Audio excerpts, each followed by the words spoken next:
Ongo na Radio Mulanto Wata San Francisco. Mekauti Kenda Vatamai.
Nimbula ni mata vinaka mai se venga na vanoa ni sema tiko makina na kabi vinaka ni lotu lebu ndendai ni katolu ni singa ni vula katolu ni singa ni vula o kasita au vekindo waki tiko ani se venga na vanoa ni sema tiko makina ka usureti ke mani benda veto mani tiko ani na nonde wasi ni ngona vata na kabi ni kua nui taka ni o ni mbula vinaka tiko venga na vanoa ni sema tiko makina ka nui taka talangani na ilutu tiko ni tavi dhavangai ngaravi tiko na singa lebu ni kua mataka ni kua, ya kawini kua sembongi lewuni kua. Na vi sera ke de sara, and then dana wasi abate tiko, and singa lewuni kua, ka wakaten la kina na vi porokaramu iso, e wakarota ki tiko, mena nonde wata ke de tiko. And kawini kua nonde wasi ningo na vata, au sureti kimni, menda rongo da mandeani nei rongo, me wakai rato wakarota ke tiko mai, na ilololo. Mai na nonda manolo mani witi kanda waka binibina ka tiko kina ni sona ngona rauni ndandau seama tiko ni kina ke rato lama soli tiko ka rauni nda mai rongo da wata tiko kina nei rongo membele te tiko na wikai soa ya te tiko mai na nonda wanua sa sivatongo na tolu e na 5 miniti na muni toka ningo una wuninda kua ni mbula vinaka. Di sambula bina kena turang na marama na dhorobo na ngone lewa ke muni rongone. Sai koengo na nondai rongo e nambungi ni kua. Zaki taka kongili ho na tugu e dhingoma amai bimba ni marama. Kereti na Prime Minister na nonda ve dhingomi. Dingataki na timu ni Fiji Water Flying Fijians na sota ke chavani.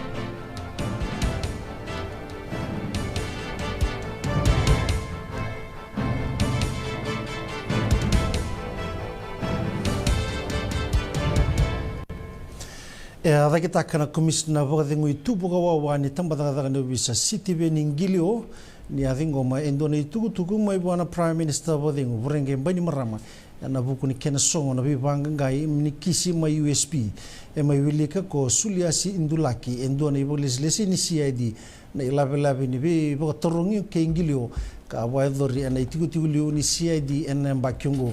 Esai kawalu ni soli bondi ndina kena matabilo waiko inspector ndulaki na buku ni kisi ya rombe te kiti kina kombai ni marama ke ingilio.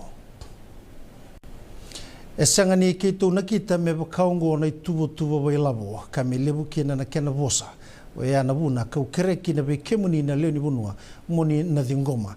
Ngori na mala ni nonda tugu na Prime Minister City Beni Rambuka ni uti na kena mai lebeti dhake ni tini kalima na pasendi na vet. Na via iso esanga ni 0 ratings. Era sabado do takana matenitu na mate songo bang matenitu ena kena mai tabodi na ibola dusi tomanda ni tubu bai labo me ba rara matagi kenda na lewe viti e kaya bugi ni Prime Minister ka minister ni bai ka bai labo Professor Biman Prasad ni vola dusi ngo endua na sasanga me boro kana mbai kala tietu na leni bonua mai na matenitu enandua na ngau na balabo. Esa kau i sarti ubole buna matenitu ena vida na singa sauti ena kena tumbu dake tiko na isau ni toa mai na so na vei supermarket ena nonda banua. Esa matata ni so na ndau bulbul taki e baka tumbura tiko vir na leni bonua na isau ni aya. Karaba nga taka tiko na ngonongo mera dakaba kina na ibarungo. Karaba tumbura na isau ni toa mai na kena isau ndina. Era sakila tiko ya ni na leo ni bonua. Esa toyo butaka na matenitu endo na tambana ni ba reidi ni sau kaoka kina na FCCC na FRCS ke na matambosi ni be kabai labo me reidi kina na isau ni uti na kena kadiba kena tubo bai labo ka kema misaraida ba matata sara endo na tumbulebu e sivia ni tolu sanga bulu na pasende na isau ni toa e na rua na singa sauti kara sambeita ki mai vira e vida nando be boli na isau ni toa endo no me tumbunga e na ono na pasende mai na tini kalima na pasende sa tiko rawa ka loura ini so na ndong bisinisi e na nonranga ngandanga e rabaka tumbura kina tolu sanga bulu na pasende e baka na numa na matenitu be ira na baka itu bodadaka ni yaya ni toa sa tango magitu e na matenitu e na ndo na isau bai labo e tolu sanga bulu karua na pasende ke na tini na pasende na isau ni kena wakau e basang bulu karua na pasende na total tariff protection ia na matanitu e sabarai detiko vakavinaka ne borau e sabai duritiko na ngonongo kana vaka sangai me vaka talno taki ia sabarai da matuatiko na matanitu na ituba kiongo keba kaingan rebi e sabaro takitu na matanitu me vaka dora na iborau nrenre vira toboletiko me vaka tanitaka na makete na matambosi ni beboli e na nonda banua se na Consumer Council of Fiji e bodo taka na Fiji Competition and Consumer Commission e na kena daka bebo ngeti ka windi vakaditaki e na kena wali ne labelabi ni tumbu vakasibi ni sauni toa e na buni talabedaka na vet e na embaki bo labu bungu mai tumbu na vet ena ono na pasende ka raida tiku na matambosi ni bakame tumbu tiku na isonia ya na rosanga bulu kalima na pasende bagambimbi na toa meboka na bagandindike ni matambosi etiko endo na nduindu na ken romalio na tumbu ni vet kena tumbu ni sau erabanga takana do biboli ena nona sau malesu na buni lewani Consumer Council of Fiji sima sandil tukuna ni nandondo no mena buno take nei tutungo kamera ni ramaro na leni bunwa na eranda biboli ena buku ni banga takini sau ni aya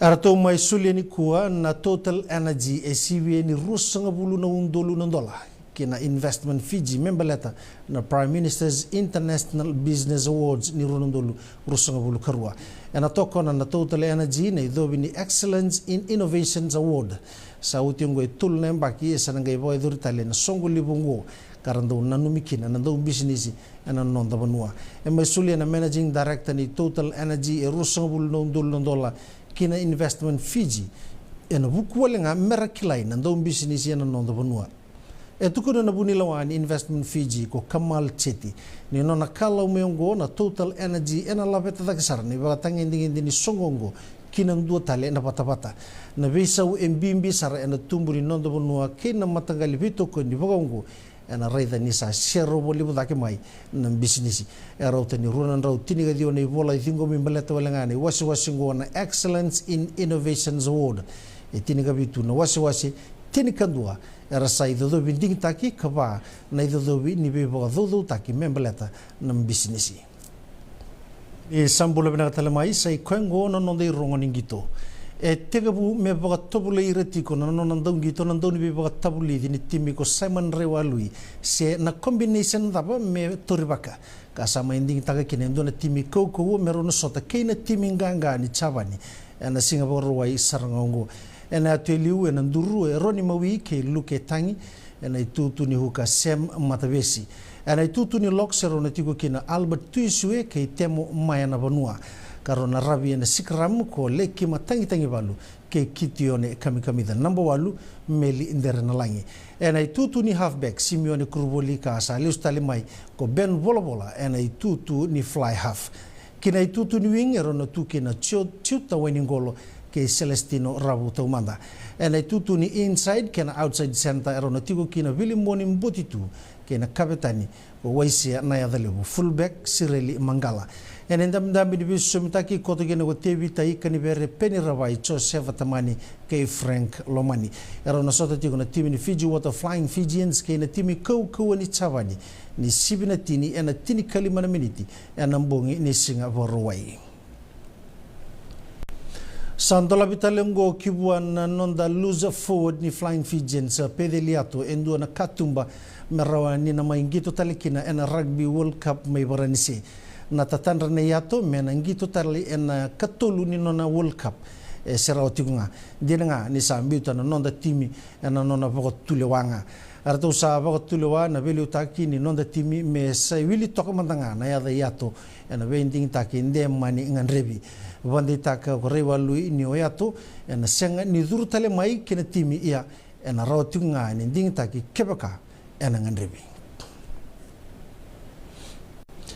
sanu inde ni kapitani ni Flying Fijians ena Rugby World Cup ni tiniga di wol songo buluga bitu Koli Rakuroi ni na rawa be Simon Rewalui kira na nona Tony Bala merna bula endona nroni bebo ena sota ni burubura ena yang bakiongo ni yabu taki mai ena 5 na bala taki bonua ni mbera ni 3 na sota ni burubura tukuna Rakuroi ni timiongo erto lagoduru manengito ni bala taki bonua binaka ndua membulia daki kina na timiongo kina Rugby World Cup ni oti na baka sota baka sakokoa kina timi ni Tonga ke Samoa ena Pacific Nation Cup sabi so takene wale ningito kina timi ni Chavani mana nona rai endo na kapitani kina ndo tale na kapitani ni Fiji Water Flying Fijians na velu taki endo donu moi varai tagitiko era una sota tigo na timi ni tibiti kina timi ni Chavani ni sibina tini ena tini kalimana miniti ena mbongi ni Singapore wai nimbera ni rangai lesumai kina nonta bonua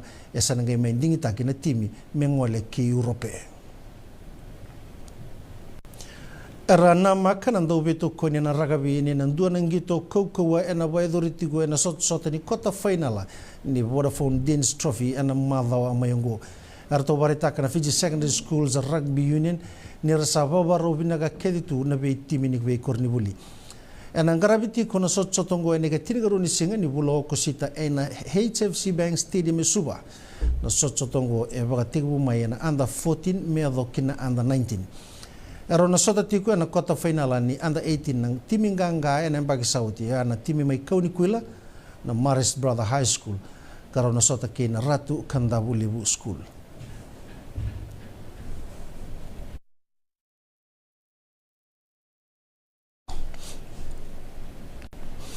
Na timi ni ngone leo ni Kornibuli na Mahatma Gandhi Memorial School. Erto usaba warau kina kota final ni sota ni Whitbix Ralove Competition. Karau sabang bauta ni roto na dhambe kina semi-finala.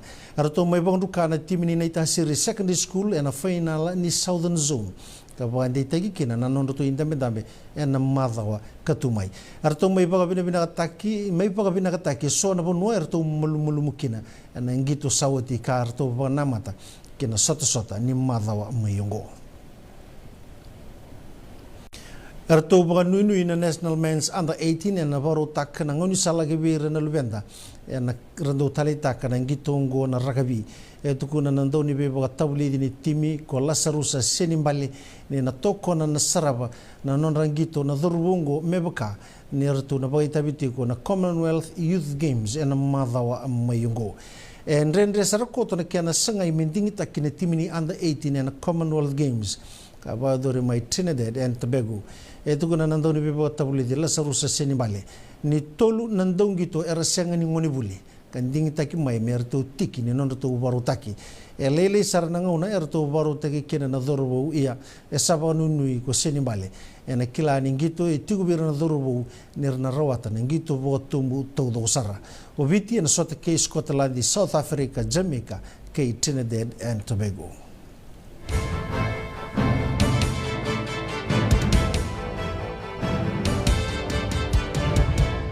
Ana radio mbulan dua vata da wakawina ka teko veratona wakalesi mai na lololo mai na Fiji TV na non retolo masoli karani dando mai rongo da talitunga kina na rongo mai na non da banola mani obiti semania se burabura tava ngau ni se matiko me kina au ke lani sombe ka bekende na do da lata na ngona endo reto wakarita ka kina na non reto I rongo mai na Fiji TV ko ya do ketondo maruta ka kina na kena rani keto mai wakarita ka talitunga ni wase tukani bikim ni na non da vata vatongo na radio bulando vata sasi vatongo na tolu ana tini ka walu na miniti ana singa talangani kua au atukuna na singa moniti wakarongo tiku sendu ana singa ana tonga itiku beka ni wala tukutuku ni wano libongo Amerika kia wakai senga ni wala tukutuku ana nonda vuruvura me waka niongo senga dua na presidenti se presidenti wakadengo President Trump me mai lewai tiko se vilewai me ririgani na mata vilewai na vikai so mai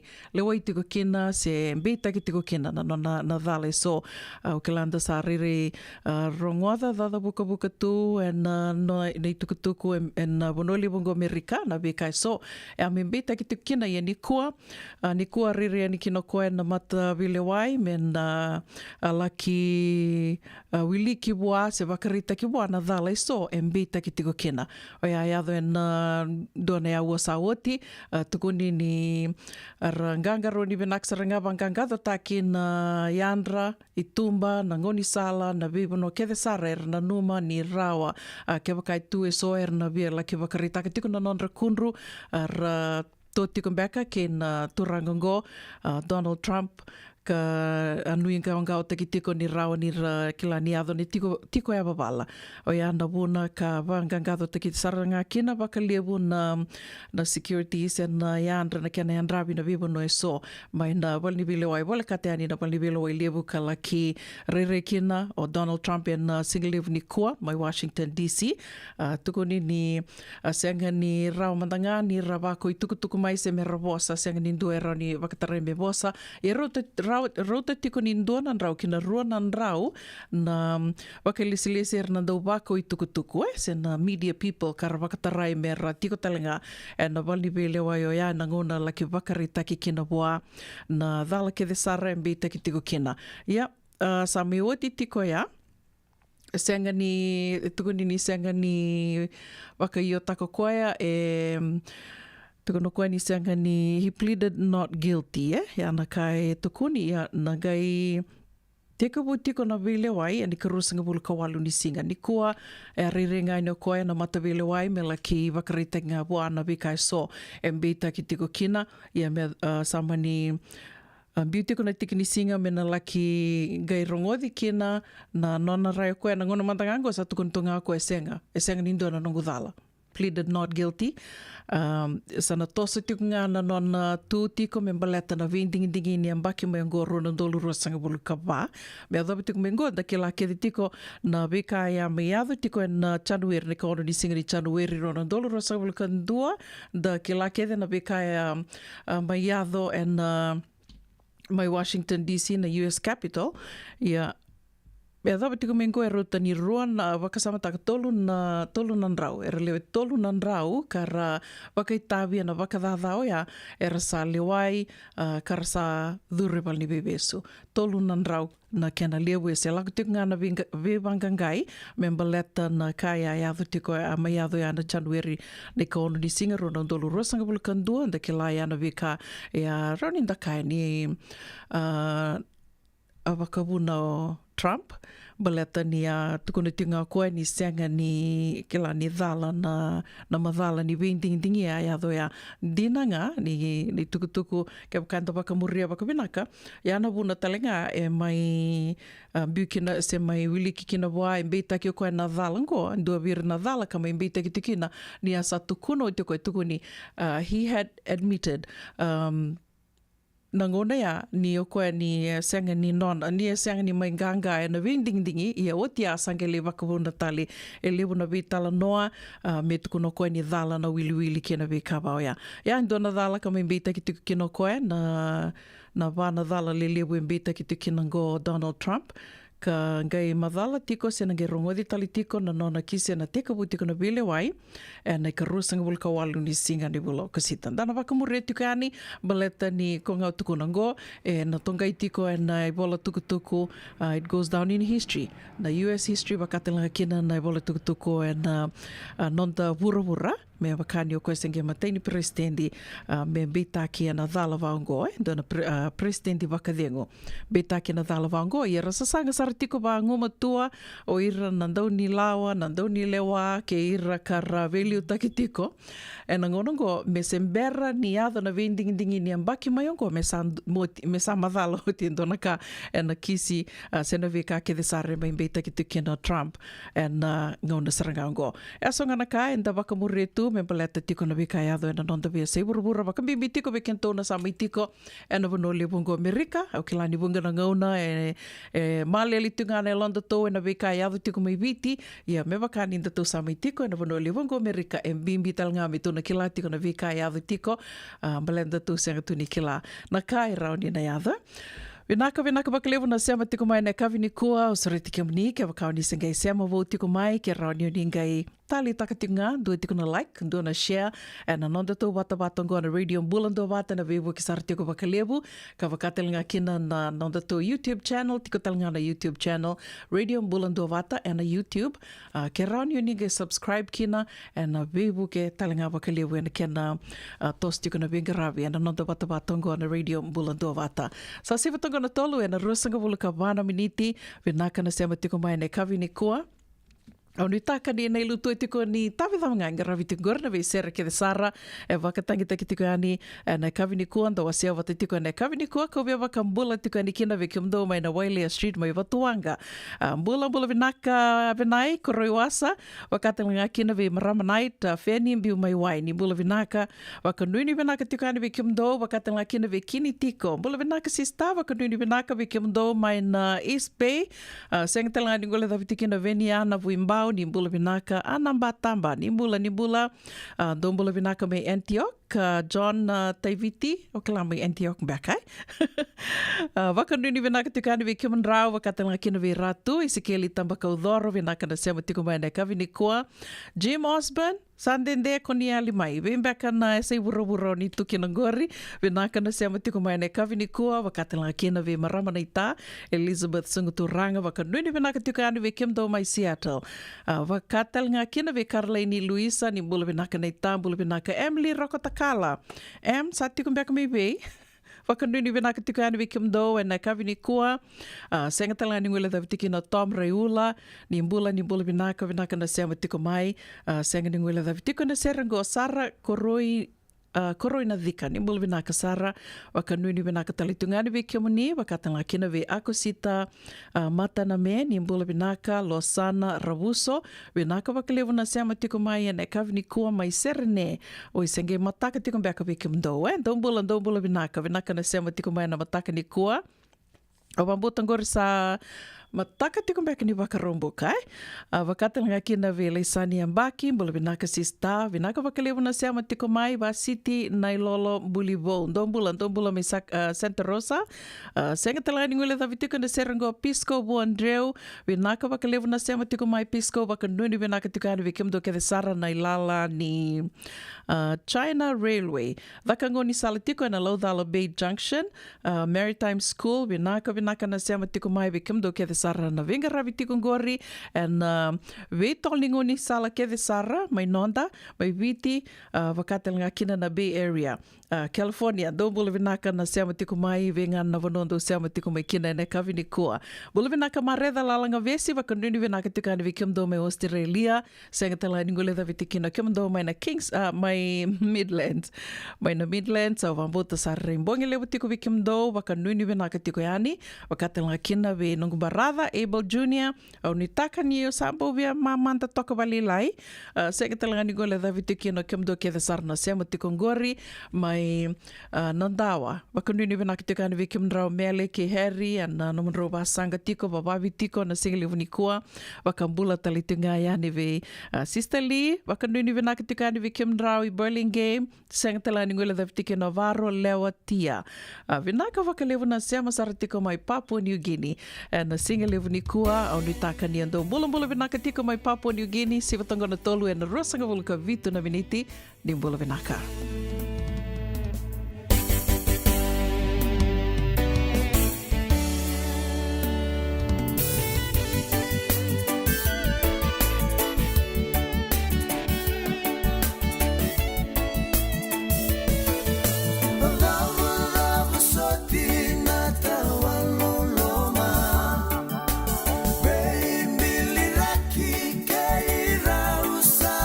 Ngoma, sai sau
na nonda biti ke ngasini buli paulangereki rongodi ena 5 na kaloko ena kabini lotule be kemundo e Amerika tini karona kaloko ena singale buli bakaromboka be kemundo mai viti ena radio bula tua bata San Francisco me kauti kenda bata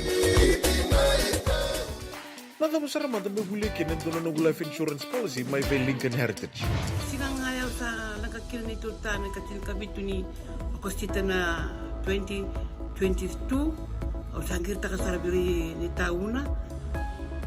Kami ngaya kena magal ngaya salah ko mana check. Sangat tali ni biara, sangat sarangan ni biara paling lain. In time sarang amai. So tantali warga tera tunda warga. Kau tunggu. Kau saya lawan bengo kamu bilang tak. Nakamban bilang kang gua na heritage link. Mau na bilang sarang sangat tali tu nak kaya. Bakatar tutu nak kena. Bakan nak kena pepo work itu tak. Kami suami. Nak kira kena timir ke apa. Sing tu bikin dari labu lewaya. Minta samu kina kisi, lalu ni marong kina ngona mojuri paling bula. Kaki dah kar tak kau na insuang. Baya sarangan na buna the Lincoln Heritage Life Insurance dondonga so muna claim na lo manurusang bulu ka banewa kaya sa rona ba ki otin na policy gaya na lenga di ko na beba sa oray dawi mati sa siyanga raw sarana ba kaleo fo na telefoni text mai kina was seva walu bandua tolu 85 ena kena itutugo matelelay Andreba na buke ene kena semi na libo seneges kita urani buke iko girita mai na empower ena ono rua ono saiba dua liwa Radio Bulando Vata me kauti kenda vata mai San Francisco ki burubura sema mai ngai yani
Ia sandina sara ke o sala ko kua ni lendende. Me wakareto mai sera takatiko ni a weekenda na seando moni. Ana kawi benaka ni lotu lewu ndendai ne katolo ni singa ni bulo ko sita sa votongo i tini ka vitu na miniti me vana ka loko. Ono i taka ni tosi benaka tiko na Vili News e venga na vanua ni Vili News tiko kina. Ana kawi ni kua ma takatiko ni wakarombuka. Weke mundo mai Nonda, mai Viti. Wakatala kina weke mundo mai Australia, New Zealandi. Bongi lewu tiko weke mundo mai Ingilandi. E anda wakawina benaka ni rawa ninda mai seama tiko na wata ngoa na radio Bulando wata. Ke wakanda wakamure tiko na tukutuku mai Viti nei rongo mai na Nonda Vanua nda sana torarau tiko na kena tosa daki tiko na wakadawadawa sen na VAT na tini ka 5%. Dua toka na tumbu lebu ia ke wakanda ngai reida na wei tambana ke de sara e sandondonunga baleta ni sa tosa daki na wei nei sauni ia ke denga nei sauni mbula na ka ke denga sa tosa dake e ndonu mena vira rau tiko ia na kai rasa e sombe ka weekend na kai sa rui sivia na tumbu ia tini ka 5% ia o kela ni rau ni dana nui de tiko ni kila goe rasa taka mai irna kena ndau ni fika ia na ka na vanua tu sana lindambi tiko kina va tiko ia na nei rongo mai na Nonda Vanua ke rowe kito vital no tiko ke rto na ngone mai vale rto sa tu ni tiko mai na kena saulevu na ia ni kakana goro sa boli taki tiko sa diengo mai na daka nongudorobo sa diengo mai na daka ia rondo tali taka wakubi o tini na vasanga na bababi. Ko ngai aro sange dakawi tiko rongoro sa vasanga tiko ro bababi sange ndo kota tiko nongudorobo na le me kota tiko na vasinga lebu beiranga ka radaka batu tumiliu ka sa dengu tongo ko ya.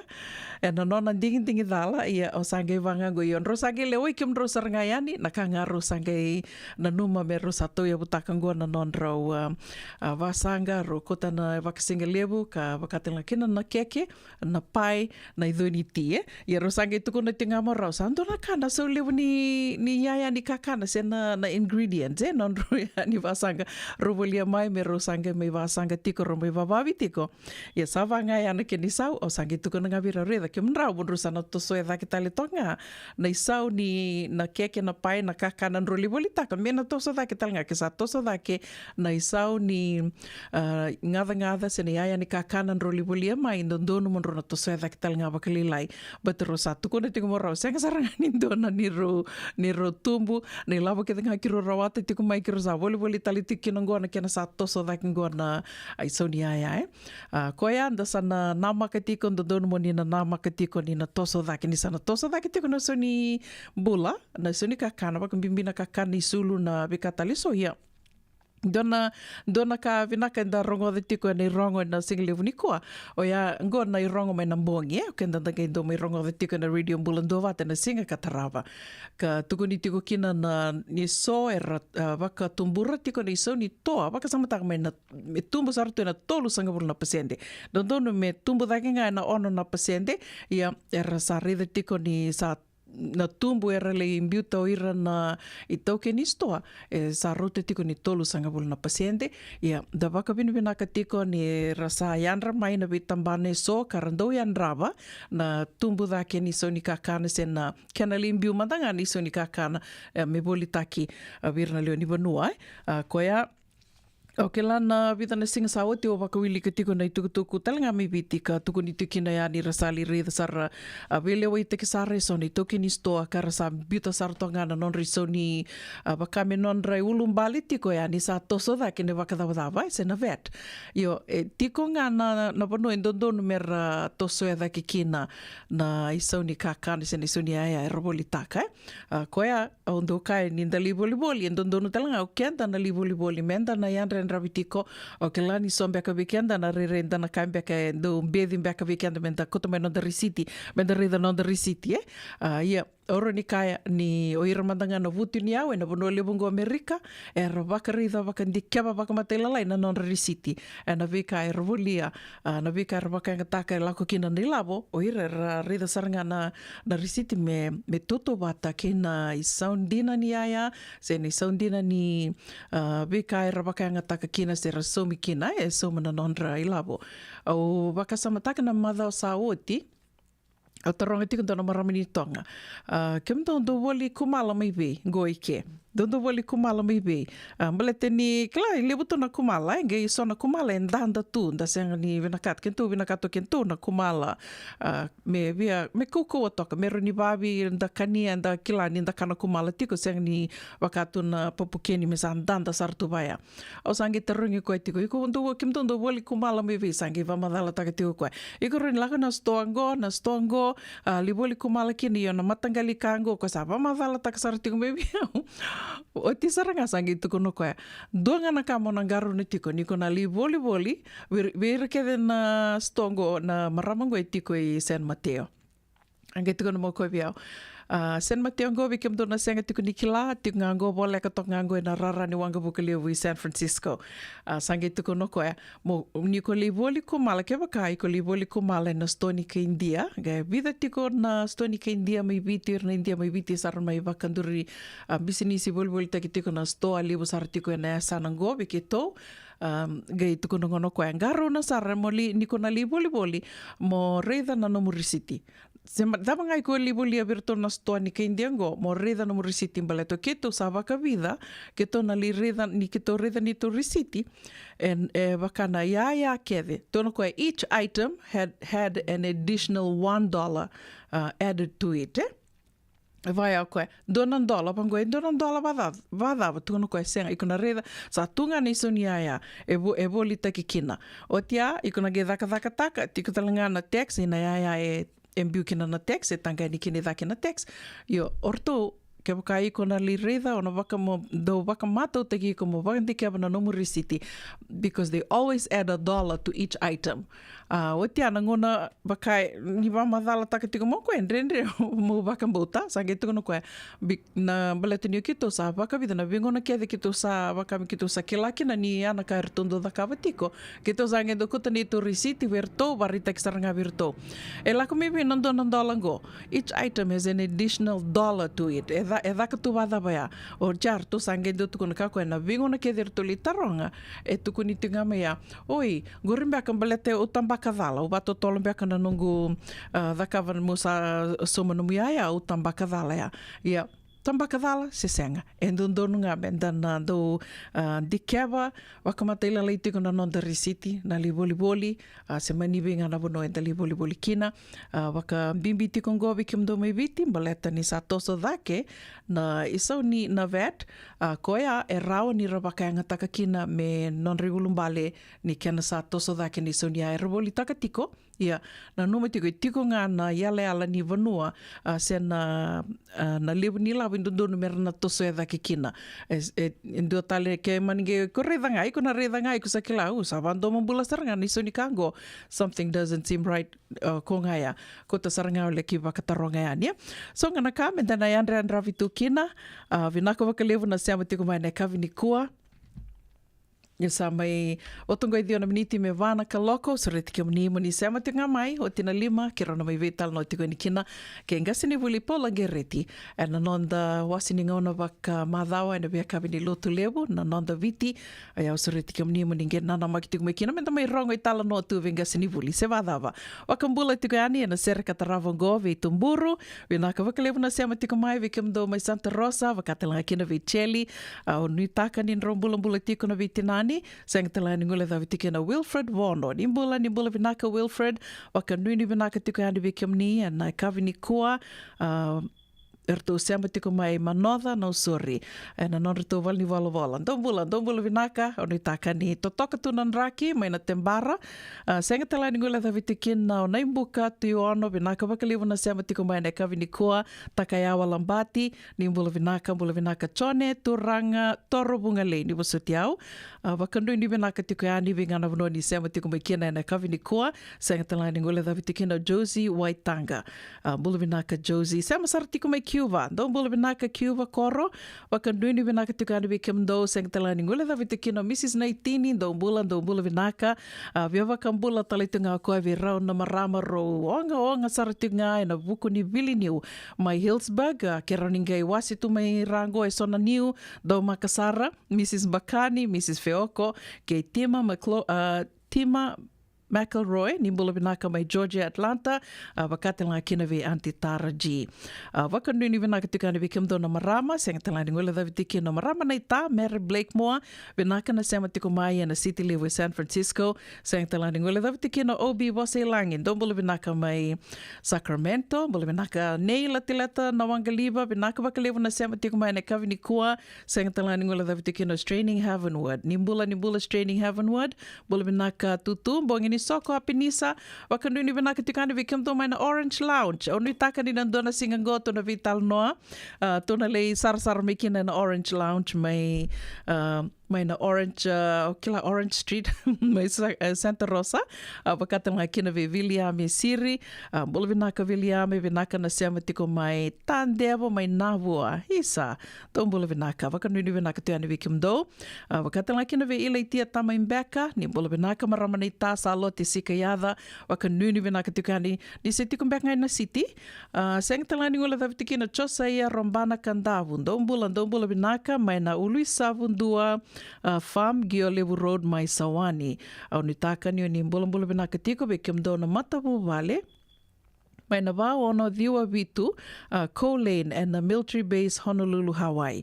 Au sa nana maki tiko ni tona li sote ani be kimdo mai Aloha Land, bula vinaka na ita ana simedi bingi timbau waka nuni vinaka tiko ani be kimdo. Annie Backman vinaka na sema tiko mai New South Wales.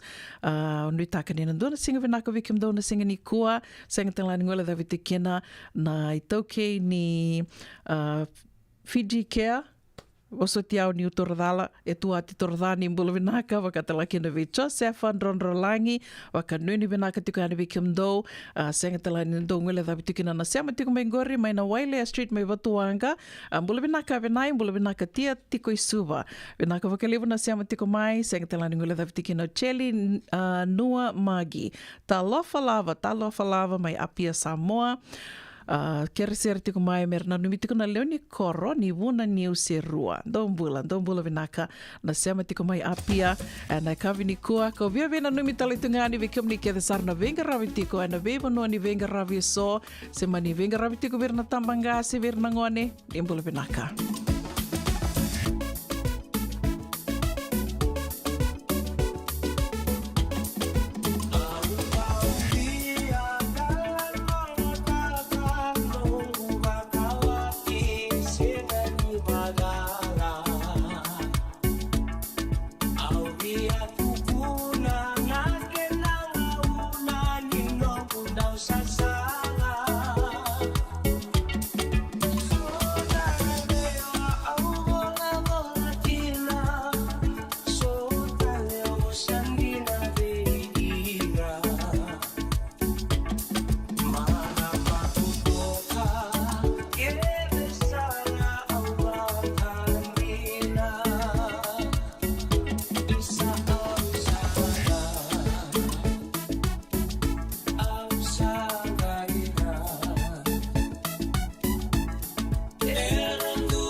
Sandro Takian, Reina Nono Senitan, Oh, Yukongole Awana,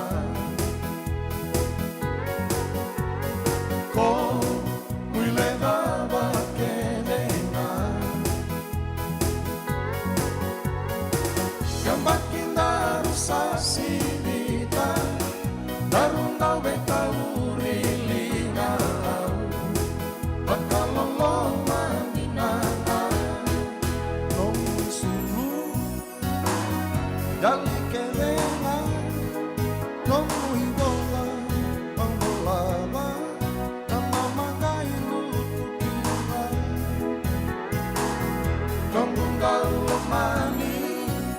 Sama ini dia,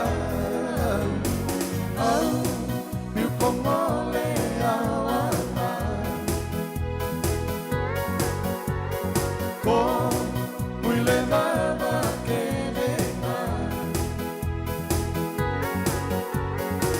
gambakinda rusasinita, darunda betaluri lina, bakalolo.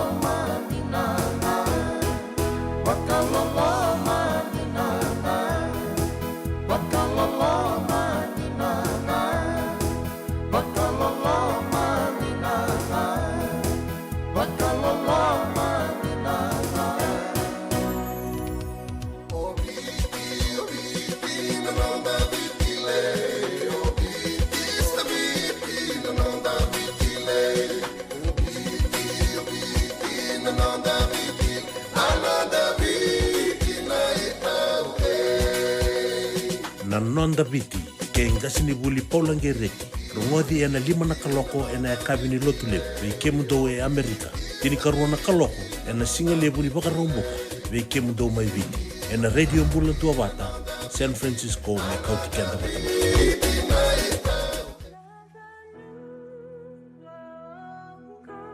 Nongu Chisu Nongu Vanua. Warotaka na New Methodist Christian Fellowship USA. And a radio Bulando Vata San Francisco me kauti kenda watamai.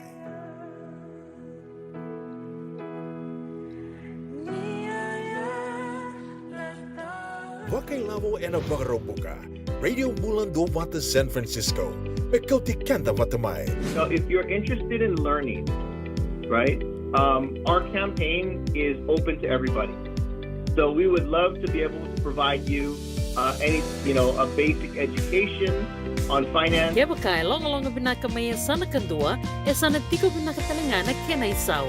If you are thinking that, you will attract that. Ena rao kalanga ni tosna chana kemu isau, me bakana i bakatangan danyande ni nomutumbu.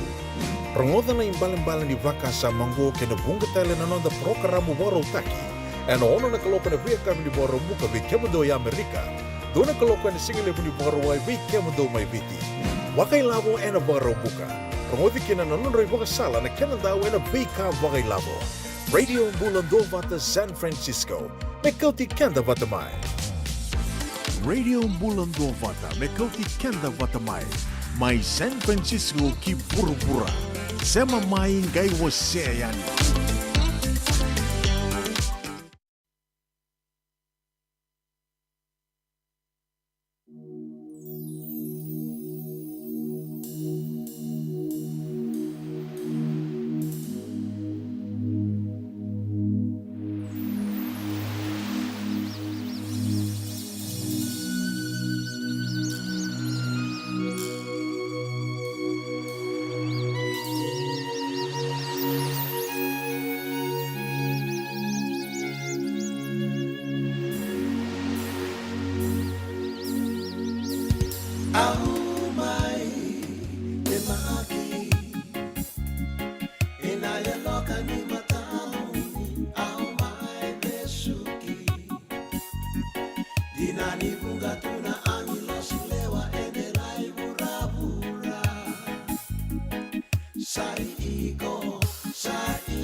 Mama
Yes, Andina Sara mai Eyes Adore You mai serataka tiko ni avi kiando tale mareau ene kavi ni lotu lewu ndi ndai ni katolu ni singa ni vulo kosita totolo tiko no toso ni ngauna au nui taka ni oni mbula binaka tiko nui taka talenga ni rongo binaka tiko ani na mbio liwa ni radio mbula ndua wata ene kavi ni kua singa lewu ni kua mataka ni kua sembongi lewu ni kua vikim do maingilandi waka nuni binaka tiko ani vikim do waka mbula tiko ani vi solo ki avisaki ki na nomundo matavu wale ni mbula binaka okela ni sona ngona ni na ndau siamba tiko mai ni na reda ni kiro vosa tinga yani senga ni ndona rorongo se sona ngona o ni na reda tiko mai baka ni ndondono me lako tiko ndona sere ia kiro rongoda tiko ni sanango o ni senga tiko ni rongoda mai sanangori ia sawa tiko ya na lako ni Facebook sen na wata to mai siamba tiko kinango sa waka nui ni tiko ni ndona ngona roni na beisau ya na nonreto sa bangangado taka tiko na nonreto lawa ni copywriting ya sandu tiko na kali ndona lawa libu tiko ya na copywriting ke baka somandangana ngona bango somandangana ngona e rawa ni wakatangita kina sere me bakani rasando solia mai na biba kandono yo ira karabolana sere o ira ka nonra na sere rasando solia mai bikito na biba kandono me kito na wakatangita ka tiko palatango talanga ndona ngoni sala rawa ni oni rongo da kino kimini na nonra tu sere andina ni savaya io na watabatango na Facebook satunga nonra tu lawa ke baka erto na gai rongo da ngabango ndona sere gai kila bakai sa roniukai sa programa takitu ni na baka mena tomboka ngabango endua ngana rongo ni gita se na ukulele se dona misi ni baka liba tomboka rawa endona rorongo ka to rongoda na programa se na software rongoda ni toto bata ke ndona sere na vira karando langa sere tu na buru ni langa sere ni toto bata ya sa ni to kasaranga oi gona copywriting or tongor tu sabaka da latiko na lawa ni copywriting koya lebu nangono ni na rongoda tukena bakatangita ki ani na sere ki rongoda sanango indo senga tukini rongoda mai sanangori koya kito ke rondo baka mamasi tiko ni kina ke baka ni sa sema ramai ke ranyo ninge wa seto kangaya ni baleta na kena totolo ni toso da ke tiko na wili ni leoni banua rando sema tiko mai that like our page, our platform and around ni na buke tiko na kena lakindua tale na bata menda na geli sema kina kana senga ni vasarango me bimbi se me koko sarvango na kena lau ni wakamuri na copywriting baleta ni sando soli witi mai na biwa kandonui ni merau ni na wakatangita ki na nonra sere ya na rambiaka ni kaya na niro lalawa tiko na sasanga tiko na radio mbulando batam baleta wakatalanga ki norto talanga na radio tonga ke mami wakila ke tiko ngo koya senga ni o kenda tonga na ndau na leoni matabu balengo na radio mbulando bata e wati ngona kai tomi wakilatiko all across the board na Be programa ke Sara e rongodi tiko e na watawatongo na Facebook e sa watiko ia gai tiko talanga waka na YouTube channel e tiko talanga na lawa e waudi ke tiko kina na tamata tambu ia ni kara waka channel tiko e na YouTube. Ia sa watiko ia santa na sanga menda na waka muri tiko na lawa iso kanda sanga talanga menda na waka sama takatali me da wakawure tali mai so tali na wata e rawa ninda na seama tiko ngā kina me waka na donta seama tiko ngoe na radio Bulandua wata. Ia ke wakao ni senga tiko ni na rongoda na sere so na ngauna kira ni seama tiko ngā mai balet kiro na senga ni lako kiro tiko boli tiko ngā ngo nonda programa ina visinga na kanga iwi naka kina o ia ni ngauna kiro na bose ni kino ni na rongoda. Ia ke wakao ni rei mai kiro bos tiko kena balambalea o ni senga ni rongoda ke balambalea ndondonu me mo ni rongoda tiko na sere ni sarawa tinga mai na ni rovo so tinga na loma ni studio so ngana ka mo ni kua ni alo lele kina mo ni seama tinga mai ni wasia tiko nga ya ni na nonda watawatongo na radio Bulandua wata na noa ke wakao ni a wakamure tiko mai teko wu taki tiko kina na nonda programa wau ka nanda urongodi tiko ena vea kawi ni wau ke lulu. E o mandanga dona kana nungu na maka na programa ia ka o tali taka wakaliu na nungu rongoda. Mbale tau o sember talanga ni rongoda nge rongoda nga nangona nge me wakatangi te ni kina ena radio Bulandua wata ena kawi na noa. Mbale ta ena dona programa, dona turanga ngo, siti veni ratura lau. Kela ni bunga wikenda enda senga ni wulangi ve siti veni ratura lau. Wikenda nando wakamure tu mai na reicho mai viti. Ratura lain dona ia the household name ia na kauroni tuko na household name kondo tali taka wakaliu na toranga ngo maleta ni dona kana kondo tali taka koe na wakamuria ni tukutuku makawa na nona dole wakadhiuta mai na vi tukutuku e so menga indo mai biuta wata menda ge me rongo i tala noa taka se na kena nona donge me wasi e tiko wakai tala noa na vi kai so e laki wakadhiuta mai o koe ni tukutuku makawa ia na programa ia mai tau ia wutaki tiko e na noa se wutaki saratunga e na noa e na radio Bulandua wata waka tambakin duanga e na radio Bulandua wata na nona programa ka ia tiko ni programa ia na toso ni ngauna ke wakau ni adalate na noa o sere tika mni e tiko sa ambiuta litunga ia ni na radio Bulandua wata na programa ali sarangau ia ka wakatelinga kina na YouTube channel na radio Bulandua wata YouTube channel e tiko telinga kina na isewu ni nonda programa ka wakatoka i tiko na toso ni ngauna e na venga ravi ni sitive ni ratura la ka na dau rongo di tiko e na vea kawi ni wuke lulu au suret ke moni na dau na maki mai kina baleta na itala noa na nona e senga ni toro waka mama do koe na programa ngo dona ka na levu ni na research e li da kaba mai na toranga ngo me ge me biuta wata me rani ndangai me maru taka wate tiko kina na vi tala noa so e laki wakota mai na toranga ngo sitive ni ratura la sivitangona vai na tinika 5 na miniti au sureti ke mani nana maki tunga mai ni seama tunga mai sivi na 5 na tinika 5 na miniti nonde wasi ni ngona vata ke ngasi ni vuli Paula Ngereti. Gotalanga household names and the get tumbu dake mai sandarongo the tumai na yadango Paula Ngereti ka do tali wakalevu na wakarongo di rau ki tu pe non rovital noa na via kavini lotu levu. Ia ni kua ki rosana me vital noa me ona ngere da mante se dava na ulutanga na vina kato koe me na wasia mai weekenda me na mai tal noa tiko kina weekenda and ia kavini kua. Ni mataka e na via ndu tani wakalelai na nonda programa ni mataka ki rona senga ni tiko ani na studio ki rona numa menta na Sarsaramanda anda Sarsaramanda ani na vi bono e so mai Sacramento na stoa na bisinisi waka i tauke ka tiko mai Sacramento e ana bono enda na laki Sarsar tiko kina ni mataka kana senga kina ni rongodi na nonda programo ena vi singa ka waka ki rondo me vinga rabi tiko ni kina na via kavi sivitangona vai na tinika ono nominiti vinaka na sema tiko mai na e kawini kua, sera katarawangona via wakambula tuka ni kina vi kauni sela, ni mbula binaka kauni sela, wakanuni binaka tuka ni vi kemdona matabu wale ni ropate ranimbongi, wakakina e Santa Rosa, na matabu wale ni Venasio Ramambuke, ndombula binaka, rato vena numisar tuka mai wuna taviuni, e na kawini kua. Wakambula tali tungani vi malama na honi, na honu, Bula vinak sista waka nui ni vinak tika ni viki munrau e ne kavi ni kua o nui taka ni nron bula vinak tiko tosa vinak tika na venga ravi waka talang kina ve Katie Mere vinaka na sema tiko mai ne kavi ni kua bula vinaka masta pete na itini waka nui ni vinak tika ni viki mundou senga talang ni ngole thavi tiki no sista sa vai rafong ki kemdo ke de sara mai na Gading Road mai Haywood waka talang kina viki mundou na vitukani vitamani vitinani mai Tiburon waka nui ni vinak tika ni viki mundou e ne kavi ni kua bula vinaka vi kimrana vi tumbuni vi tinani mai Petaluma Nandua ke Mbumbu Joe waka nui ni vinaka tikani vi kimrau e na singalevu ni kua wakatela kina vi Willie Smith bula vinaka Willie Smith vena nui tiko mai vi Melaya Smith mai na Aspen Medical mai Lautoka ndombula vinaka ke ratona ngoa ni tathi rua vi Nate o Meme o Luisa Maria Kesani vinaka wakalevu na sema tiko mai Willie Smith wakambula tale tungani vi kimdo mai na Zion Shopping Center mai Tavua bula vinaka Solomon e turanga mai Muri waka nui vinaka tukani vi kimdo Sanga talani ngule thavi tikina o kimendo na vetamani mai na Maoli Mat. Dom bula vinaka. Bula vinaka yanu le meki salu sinia waka nuni vinaka tikani vi kimendo. Sanga talani ngule thavi tikina o Maramanita, Mary Blakemore ke Pita Toke. Waka nuni vinaka tikani vi kimdrau. Bula vinaka tune sa urara vinaka na sema tiko mai na kawini kua. Mai au sanga ni tora rana bono ni sema tiko mai kina ini bula vinaka.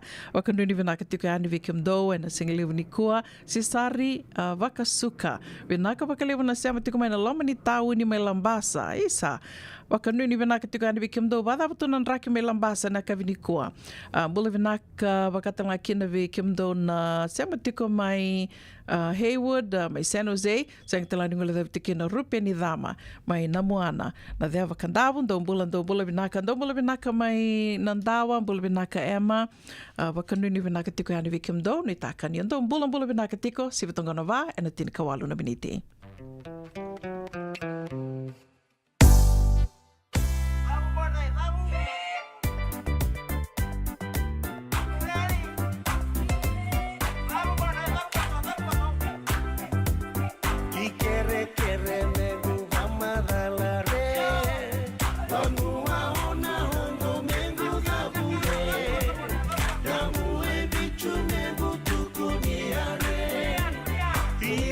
Kitchen and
nonda viti ke ngasini vuli paulangereki rungodi ena 5 na kaloko ena kabini lotulevu ve kemudo e Amerika tini karuana kaloko ena singa levu ni vakaromboka ve kemudo mai viti ena radio mbula tua vata San Francisco me kauti kenda vatamata. Endona mate kuni tuwa levo be kenda mana wasa Pasifika na hepatitis B. E kuneini ndua mana be ya tini corona nini bunua mana wasa Pasifika Amerika ni tobi reti kuna matengo na hepatitis B. Ongo levo da kena na kenara ni betobi se na tobi kuna matini na venada se liver cancer. Endende mendo kila ke sa tebi kontiko. Me bakani se ngusoti ni kene bakata kila se symptoms. Bakabo ke sa mbimbi na mate.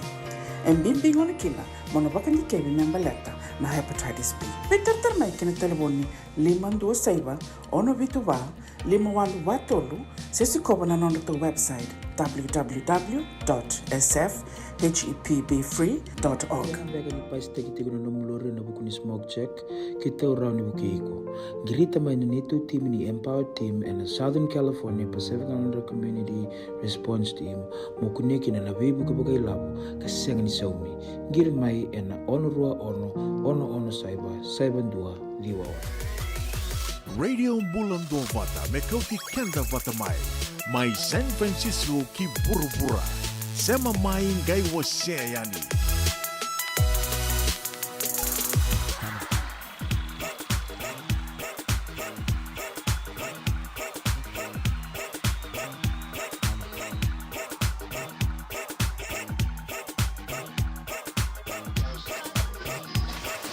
Southside.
En duam bek sa tobole o tina muli mandrai na wai kama o via tobole talenga ia senga ni madala nguna dawan dana me tobole kina ke ka sa tobole oti roni tal no takamanda mai sa votongo rusanga vulka vito na benite me lima na kaloko radio bulando vata San Francisco me koti kenda vata tiko mai ana usu tu tiko ni nonda vata vatongo me koti kenda vata tiko mai se mani vakadawa na nonda duindui vakambauta duindui vuki duindui tobo ni mbula tu vaki ni mbula wakanui ni tuna radio bulando vata ni ndona vanongo era ni ndana mai sema kede tiko kina ka na beauty komanda vaka tiki na nonda duindui da mai vese mati da velo mani tiko se vadava ko e usuri tiki mni kina wakanui ni tiko ngo ni na madhao katu mai na singa moniti tiko bekenda to Amerika ni kira na mai vital no tiko ni kina ki sotia vilawa au bita tiko ani na nona post na madhao sawati na kena ndondono me ke to mai vital noa o te ama ni senga ni samarawa lebu tiko mbak ngana tukuna na technical difficulties ya ke romani ke to mani senga ni samarawa kena na madhao sawati ya asambiu to ngayani na post ni ke to na mai vital no tiko na radio bulando bata ka levo sarna vi volvolai la kutiko dona singa sa va casa mataka mi soma beka na vi volvolai la kutungu si senga ko ya au na numa ni na vinaka me kiro na vi vital no mantanga ya ni ke sotia moni na rongo na no na itala no ambaleta ni au rede tiko baka muria tiko na vi volvolai la kutiko ndo duindu na rai ka vangango no go baka sama ni vida lati tiko na inaki ni to mai via vitala noa ke sotia ke na wakanana no e tiko ke na vunga sara kara visa wasa tiko lako tiko na vi volvolai ser wakari taka tiko mai na nondra na numa soya sarvolai tiko ndodono me sa ripote taki na radio bulando vata me sa dena vinaka me sa na songo beka baleta ngona na nito vinakata me kito na vi vital no vata ki sotia so beka ratuko na erna numa tiko beka ni o keto dua vata tiko ki sotia ke na vi sau e sa mai yado wa ya konga ya enduindu itu na nonda rai ka na vinaka me kita na mai vital no mandanga ni keso tia me rauni ni nangai wakandita ki komunikina na vanua en dambi tiko kina na radio bulando vata senga ni ve wakanduindi taki na vata vatango na kena usutu ya me koti kenda vata tiko mai regardless of what differences we have nondan dui wakambauta na nondan duindui ni raimbalete au kenda na tamato tambuyani and the sudu mai na buruburango and the sudu wataka mai kena duindui no two people are the same Vitalia mandanga ke bakain da kainin da lako bata mai nando na matabu bale na rototo bata na nonda i tumbu da tau leo i vida tiko mbeka e tau na ndui tiko e ana kai tali i tuki na nambula mbala ta ke bakai toto bata ke de tu do tukuri tunga na bosa babalange life would be so boring ke bakai senga tu na ndui and da toto bata toto bata nonda tau rai nonda tau wakasama e ana vuna usure tiko mnikina ni sema tinga mai na singa moniti ke rona vai vital no tiko nikina ki sotia vi lawa e ana vi wakandita ki sa suli tiko mai na nonda durvongo raunindana mai ronga o tiko na nona i tala noa, ka raunindana wakararama taki tiko kina na vei tiki ni nona mbula ke de sara, ke na levutu na tambana i rauninda rei mai kina, rauninda bosa kina, raunina wakawura waka sama talitunga kina vi kiandai. Koea na singa moniti mai ngo, sivina vai na tini na miniti ke rauna mai vei tala no tiko ni kina ke sotia, niwa sotiau. Ena sivina ono e na tini na miniti. Sivina ono na tini na miniti na kawini moniti mayungo ke rona me veital no tiko ni kina ke sotia ve lawa ko sore tiki muni moni ke nana ma ki tiko me kina. Moniti talanga me go e na mai tiko vutu kina non da VCCV tiko and no mani ndau rauni na wakita me kina na ge soli tuka nei dobi e na ngone la ke dhaba tiko kina na bula ka ke rona ge wakandita ka tali tunga ani se dhaba nei dobi e sa na wakarauta ki tiko membali tiki mni na wakita mai na VCCV ni bulongo na bula o kasita. O tonga ruasanga bula ka tol na miniti me lima na kaloko sivina lima na tini ka lima na miniti ke rona mai veital no tiko ani na nontanga no bata wakamadhawa ka rondo mai veital no tiki na tupe ke ingasini vuli polongereti na nonda viti au suri tike mani waningin nana ma ki tiko makina.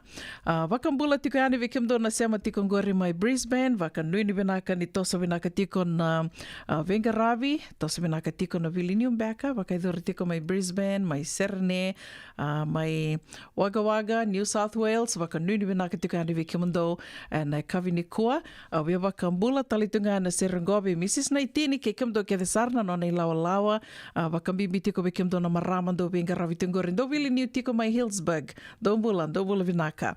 Wakatalang akina vita mai Mala JL, vinaka na sema tiko mai tamai Mala, mula vinaka sista, serutivuya, Sandende, o nui taka ni bula vinaka tiko na itoke ni City Lewe San Francisco, wakambula talitungan vi Amaranandi, do bula vinaka mai Sacramento, kirona tiko ni kina ni Mataka, and danali sar tu matanga, duindui wakalila tiko na programa ni Mataka wasa wakamadala taka watiani, o nagay wakamadala takatale, sema tiko nga mai, wakambula talitunga vi Daniel, bula pinaka Daniel doon. Renre tiko biya na tabutan na karuan niya damuni.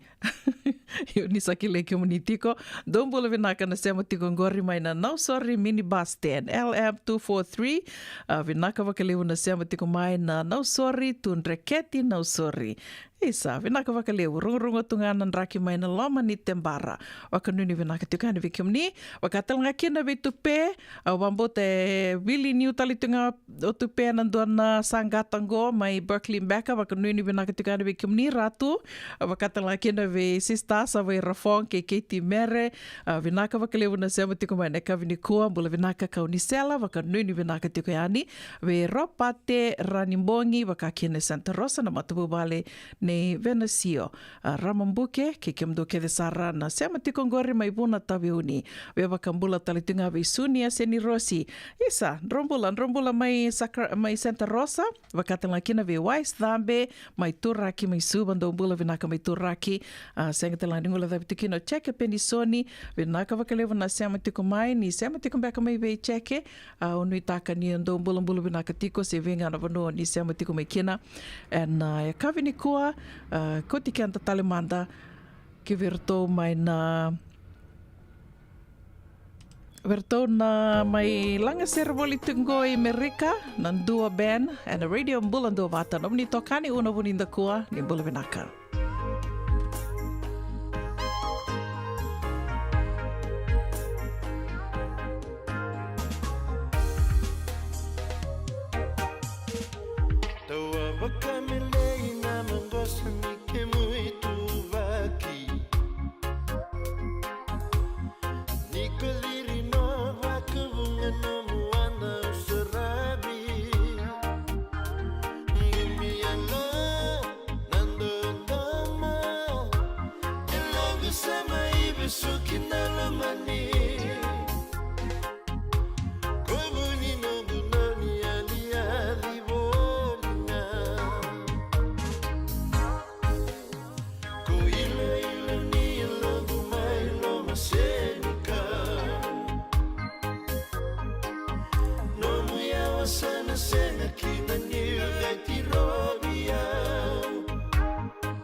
Kini serrego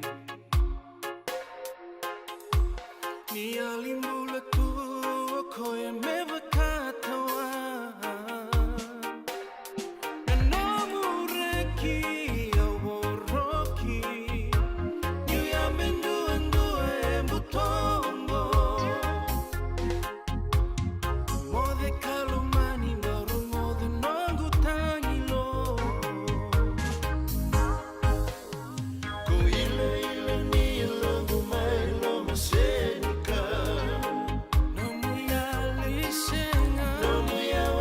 Senga kita niuga kirobia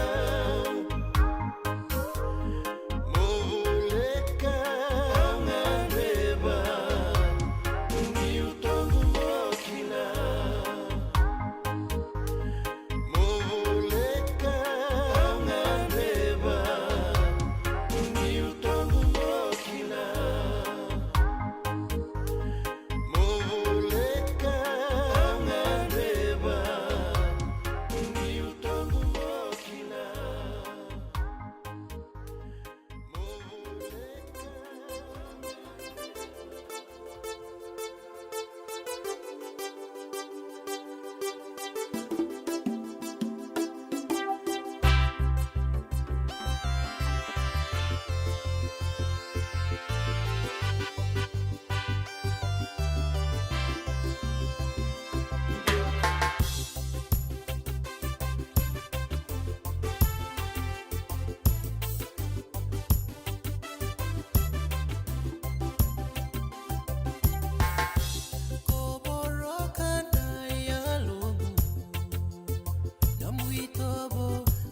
Sibe yau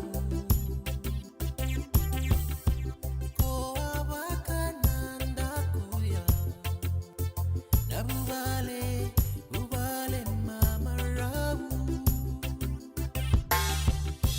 takibuni nungaru sota kamatalebu sekumbama sinaturanga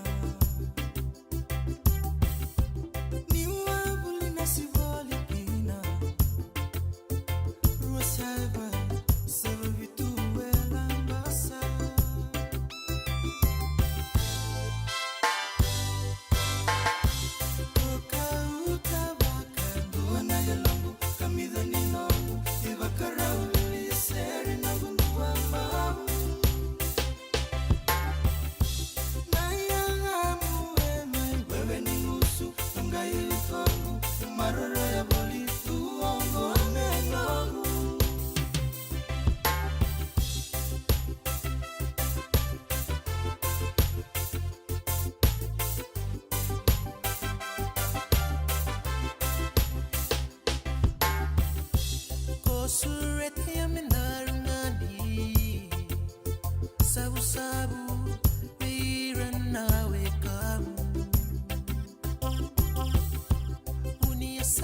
nonda biti ke ngasini buli paulangereki rongodi ena 5 na kaloko ena kabini lotulep ve kemundo e Amerika tini karuana kaloko ena singa lebu ni baka romboka ve kemundo mai viti ena radio mbula tua wata San Francisco me kauti kenda watama.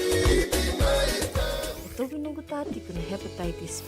Ya sanga tuni bakilau ko entona ka. Mea dhabo ningele itaura na hepatitis B test na madhau sao. Asama ni leidula ni tataro ni hepatitis B. Karato sana tangu makikina na netu matu babale mana mati rero bakyo. Sakabi bikina manile indikebi kator na hepatitis B test.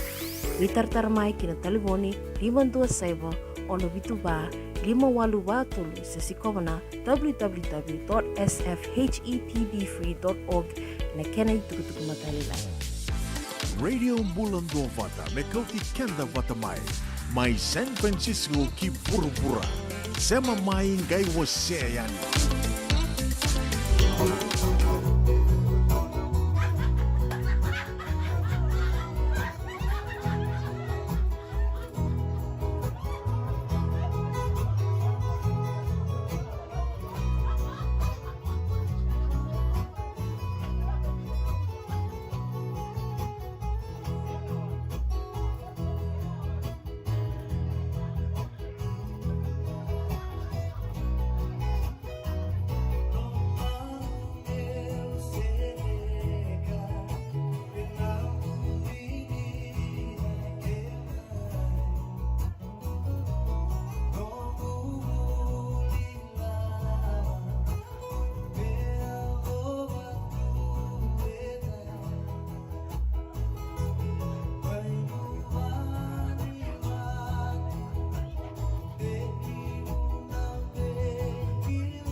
Kau tia o sarangai ani viti na seroia, wakambula tiko ani vike muni ke te sarana seama tiko mai, se venga na wano ni seama tiko mai kina e na kawi ni kua, waka nuni vina ka tiko no i taka nioni mbula vina ka tiko, ka tosa vina ka tiko na kia na garavi nei tavi, se tavi dawanga e garavi tiko e na kawi ni kua, singeli ni kua mataka ni kua, sure tike muni, and lomani vida na miniti mai angonda sana seama tiko e ni kina ke ngasi ni wuli polange reti, and na nondi wasi ni ngona waka madhawa ka waka toka i tiko na nonda viti.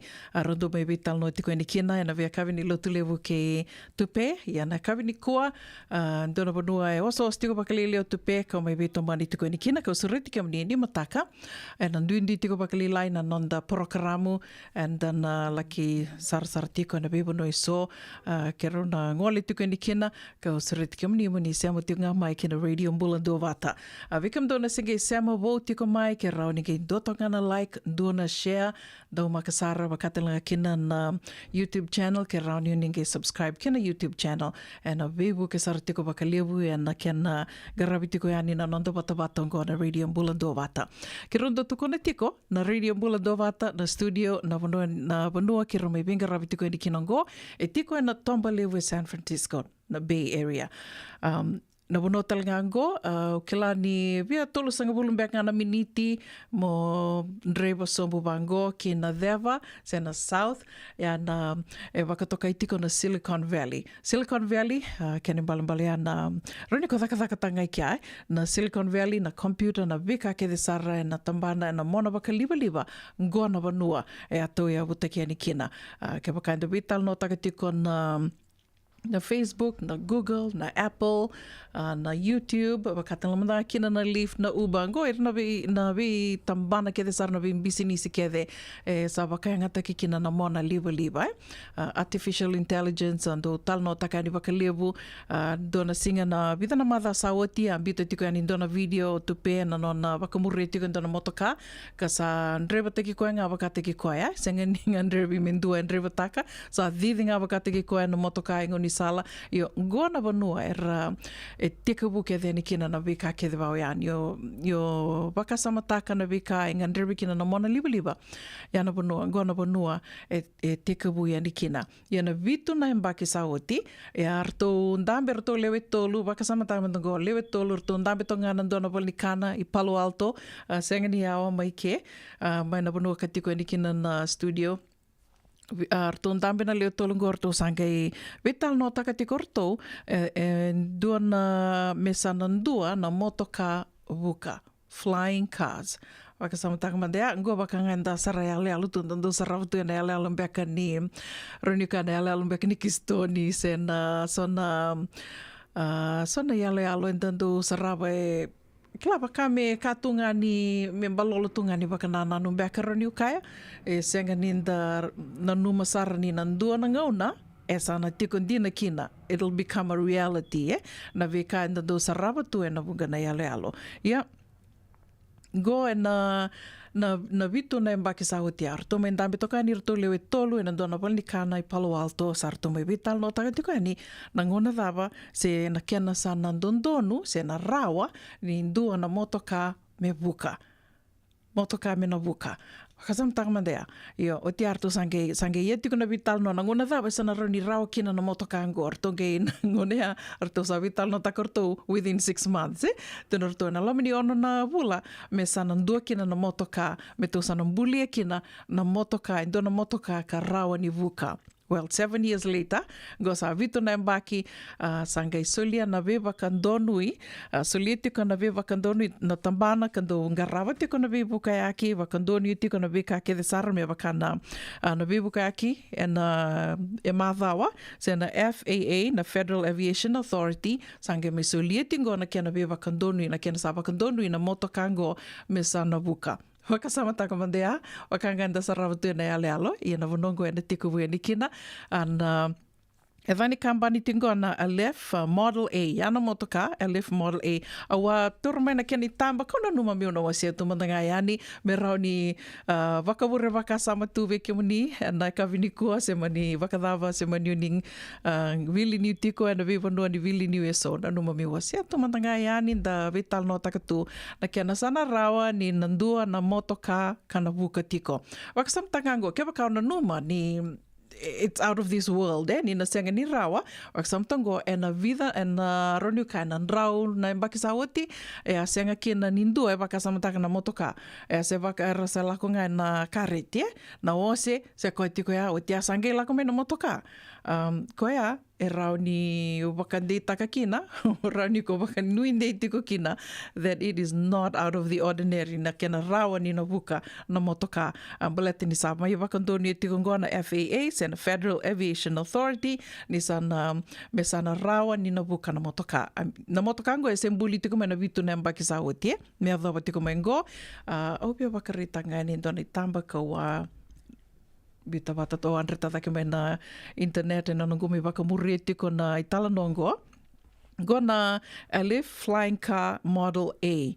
Wakasamtaka kutikanda liustale mandanga dona ngona asenga ni tukina nonda wakasama ni na rau ni na dona motoka me na didi tiko ka senga ni ngandreba na benisini na senga ni tunanda wakasama ni na rau ni na dona motoka me charge nga se baka kela bateri baka bateri nga se liba didi nga na liba sampai didi tiko na Tesla ka na Tesla ya nangona singi tiko boli takikina na Tesla ya baka samtakan dona ndraw baka dada na undolo na kenisau dua na Tesla go sa roni ko boli ando na Tesla na tolu sanga bulu walenga na undolo na dola Samtaka $30,000 roni nandu kina veko na motoka ngo na Tesla na baka na nanu itiko na lamani vida na mbaki mengo mesa kota lindo na motoka baka bimbiti kumandango bekitu California ando tuku nitu California baka mesa ando tunga na buru baka teki koya na lewu ni kae baka baka bureto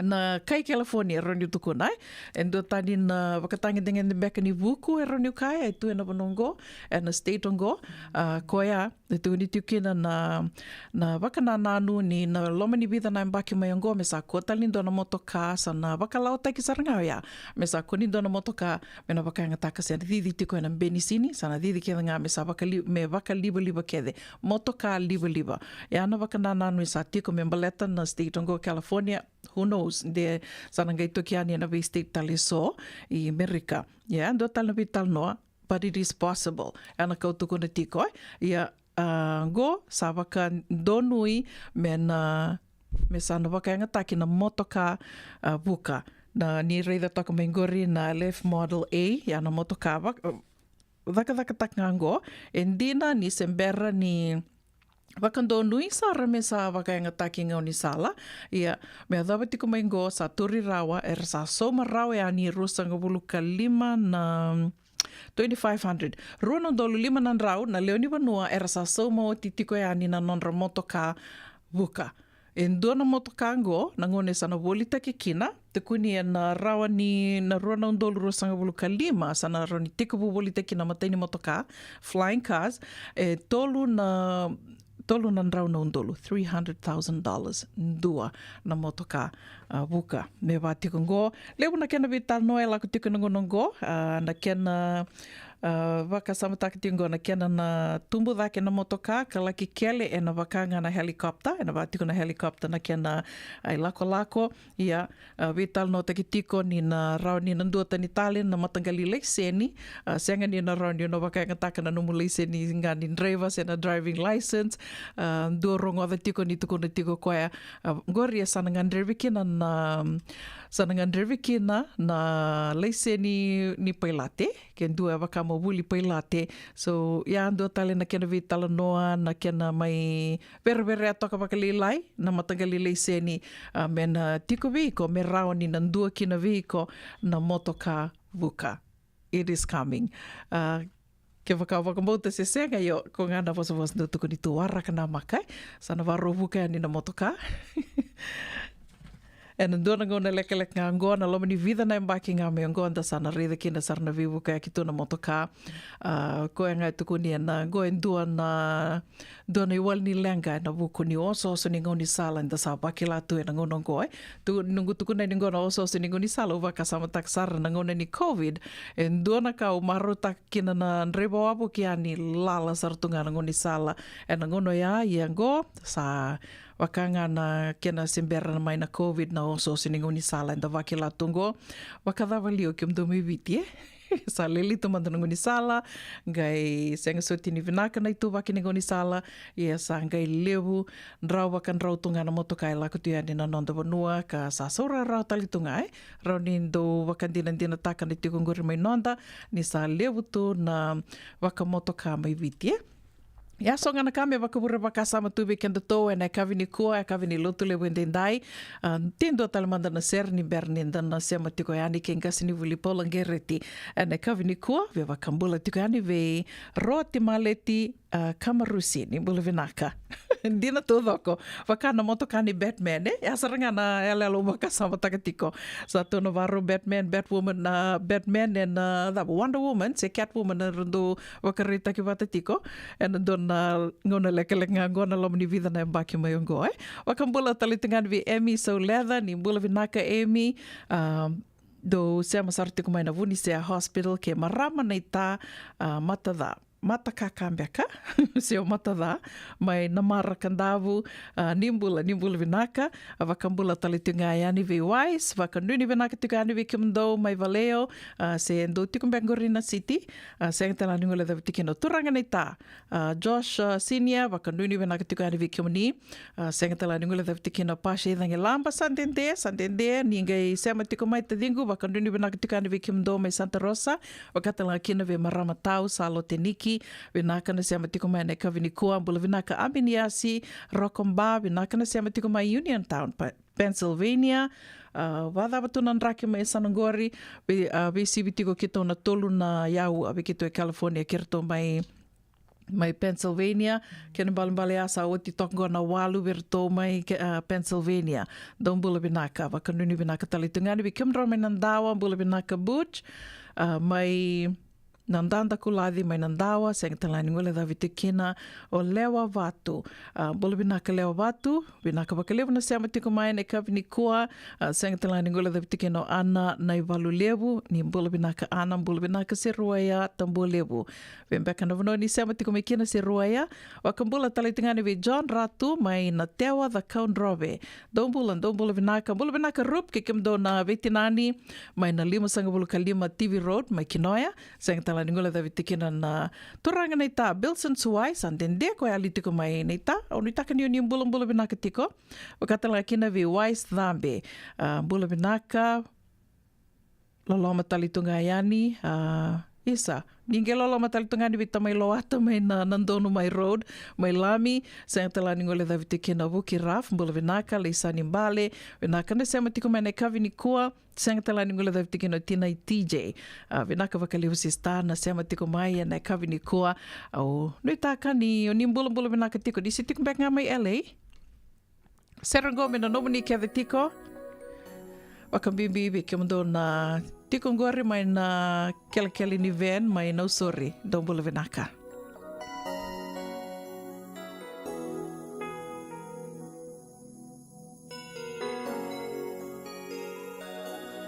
Kamu sangole kanisa numwina kimo kobe biya na mara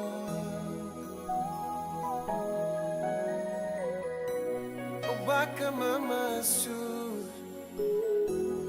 rei kombu na lo mamu memba beisa Nia lungu di batu Motoro boleka Kuwa ni wakia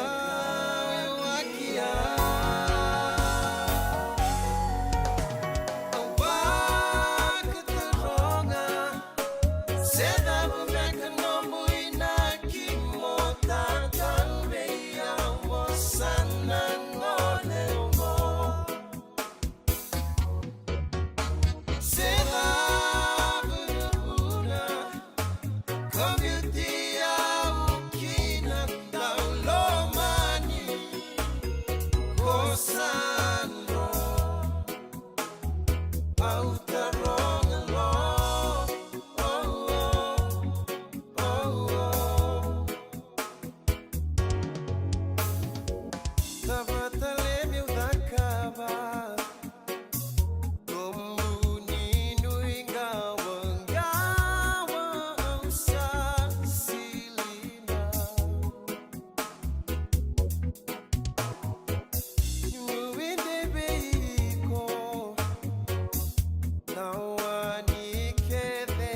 Ana radio bulan do vata dia santi na sara o mai taronga loti nga o taronga loti ko se dhambe ka menero lutanga na kavini kua ia o tinga sa se amati ko mengo nga sinivuli ka onda numa me usa ko talamandani o ka tataro o sana kerenga sinivuli me sana vaka madala ta ka mandanga yani vaka mbula yani vike mni na se amati ko na kavini kua vaka madala takatalitunga se dava sarmanda e na nera o leo ini noke tiko na kavini kua ni mbula vinaka nga sinivuli.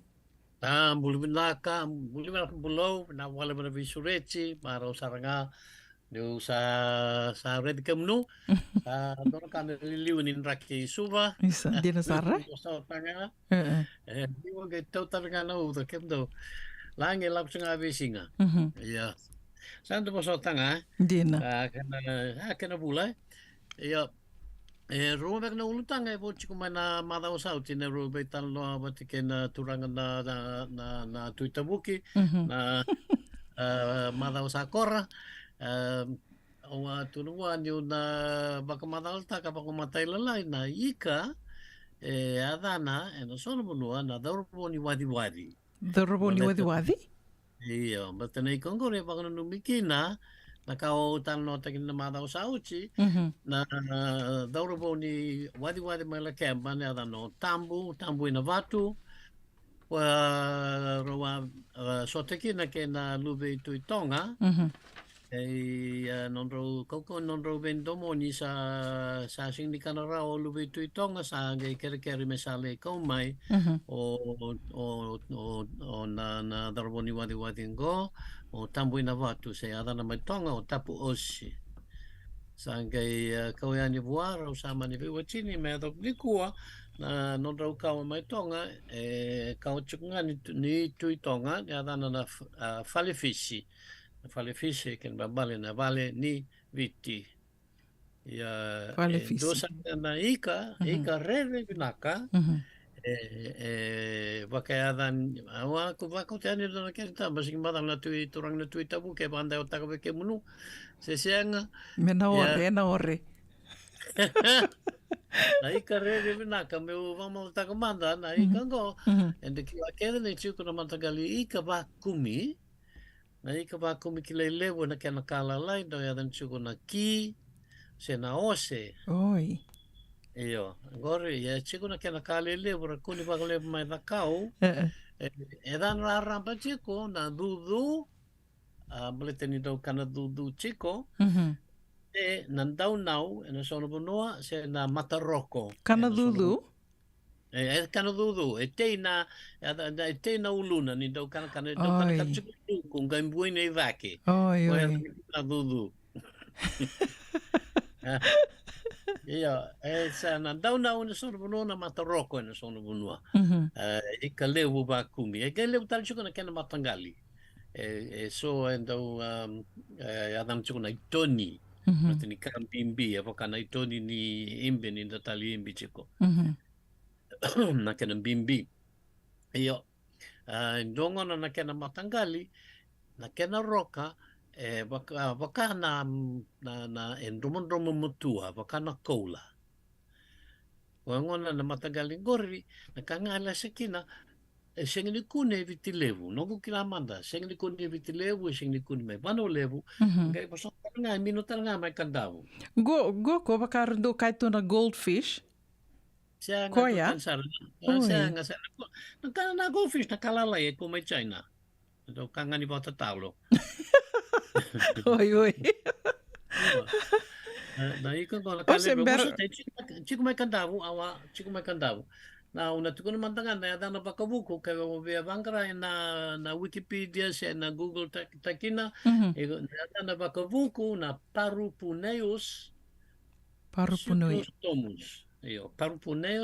Cyclostomus yada bakabuku wando ya utake na bosa baglatina se bosa bakrisi yo kola sa bakando sarangan na kena roka chico kuning ai vitilevu watike vanulevu pasota sianga ai vitilevu sianga mai vanulevu ya chico mai kandavu mantanga urongoda mai rue mai sanima ni na kena ila vekira na kasurendravu gasini bul na ikan ko eda vendo lukana sesiang iyo lukana pakanga na dudu na mataroko na daw now ndo tale na ya ni kana dudu na daw now na mataroko o sember bandi ni rongot ya chico mai kanda voi komber nga minindo do tengo na mendor do tale ta tu na kanaika ya mo to stale manda kana na kene mo manda la mindrue na kasurin rabu usarang mo so tala mo e adan taranga gori sendo tala matagali ika matagali bata kenda dewa manda lo mai viti au rongoda ni adana mai toko ke nukulo mai ngau ya verna kai ngau jina mai nukulo ke lebuka na adana verna dauro voni nai korokoro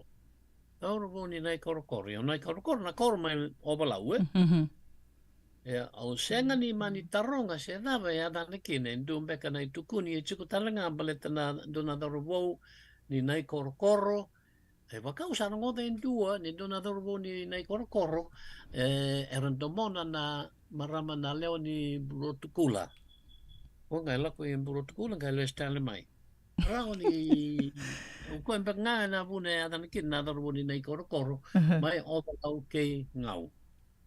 Yo tostali chiko isa weke na ada na tina ni ngone. Nongo na numa ni ada na tina ni ngone balete ni roka wata ke na renga. Lele bune ko rasing klan na na renga na kila na renga na imbor ya ka mana vango. Na vango ndo. Lebih romo tu. Ayan romo tu. So ramo to kame kari ada na wo na kari ada na makao na vango. Ento ya ron ya taka me salua kini kakana se era ka me imbor ni yango. Uir mandanga na se da kabachi ko rongo mai bono lebu. Rendo boli taka bakale mai na market me nondo na maramini India rendo ya da ne na haldi. Rendo kina na ngondra. Ya iliu na renga endo imbor kina na tina ni ngoni. Na vakasugo.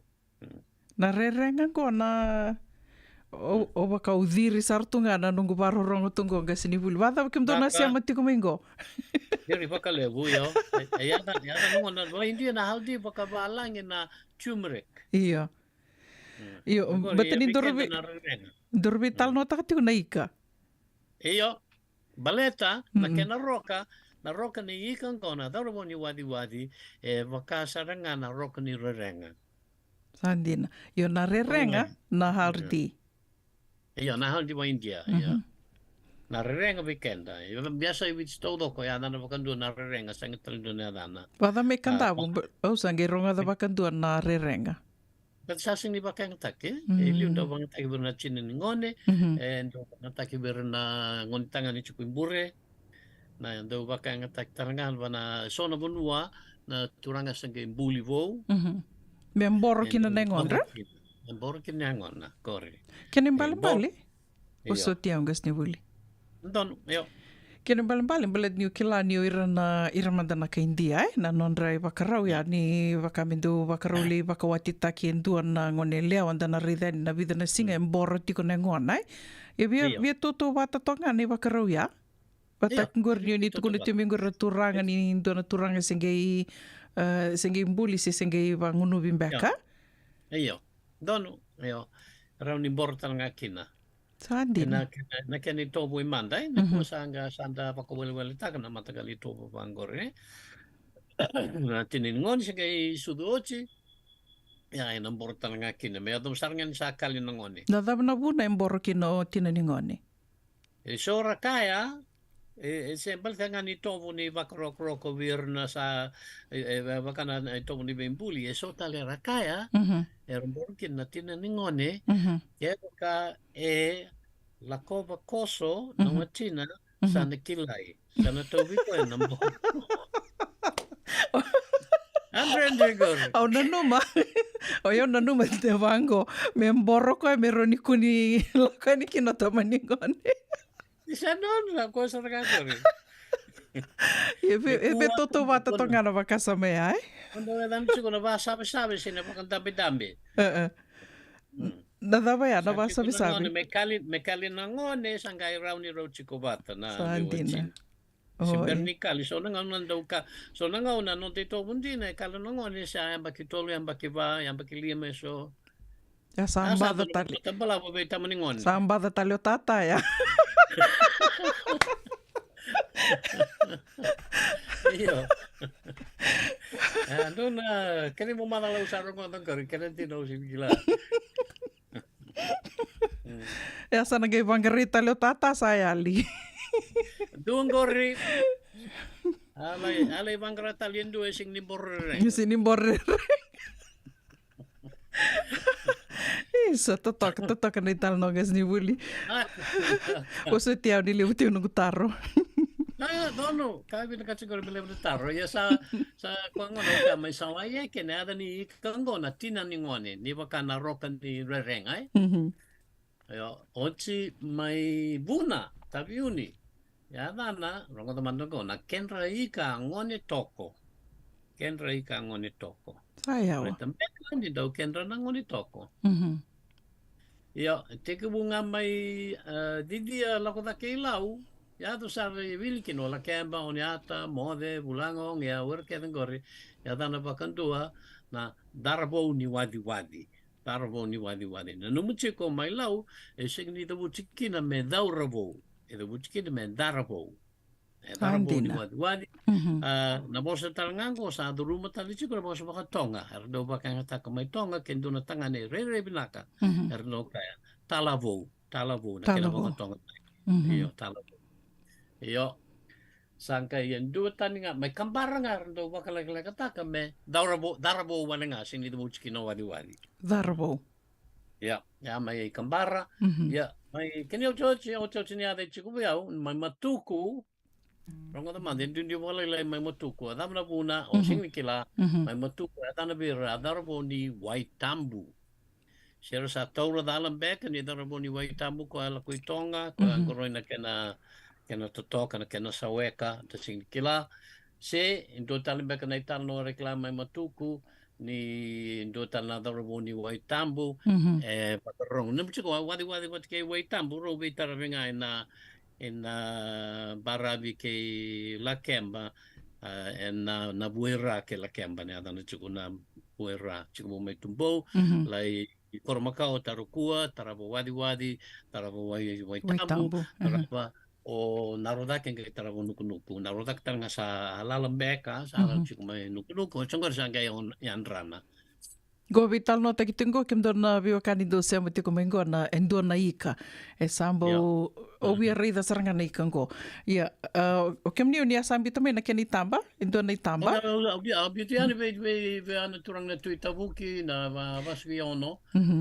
ora ne bio total yani be ke munulea o na tobole me o bakarita kan e o matanga o rida pele te sambo bakasaki tindina na e adana kena levo na adana kena i bakamadalo ni imbito ta komengor ya amanda sa ava kausar yani na email be una va yes andono iyo ni tal no ti ngamai o sanga meu reta da kemai na itamba ni kango meraninda sarababatai ya dono ako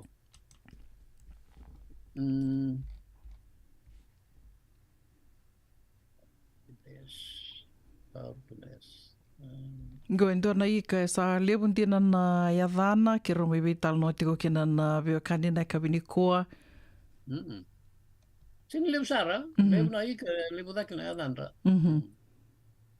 awa Ciao, mare. 2 bulan binakan na siya mati kumay. 2 bulan wala mo na sota.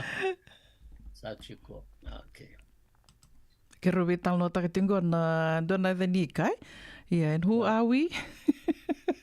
Binakan di Lucy, Dombui, Ursula.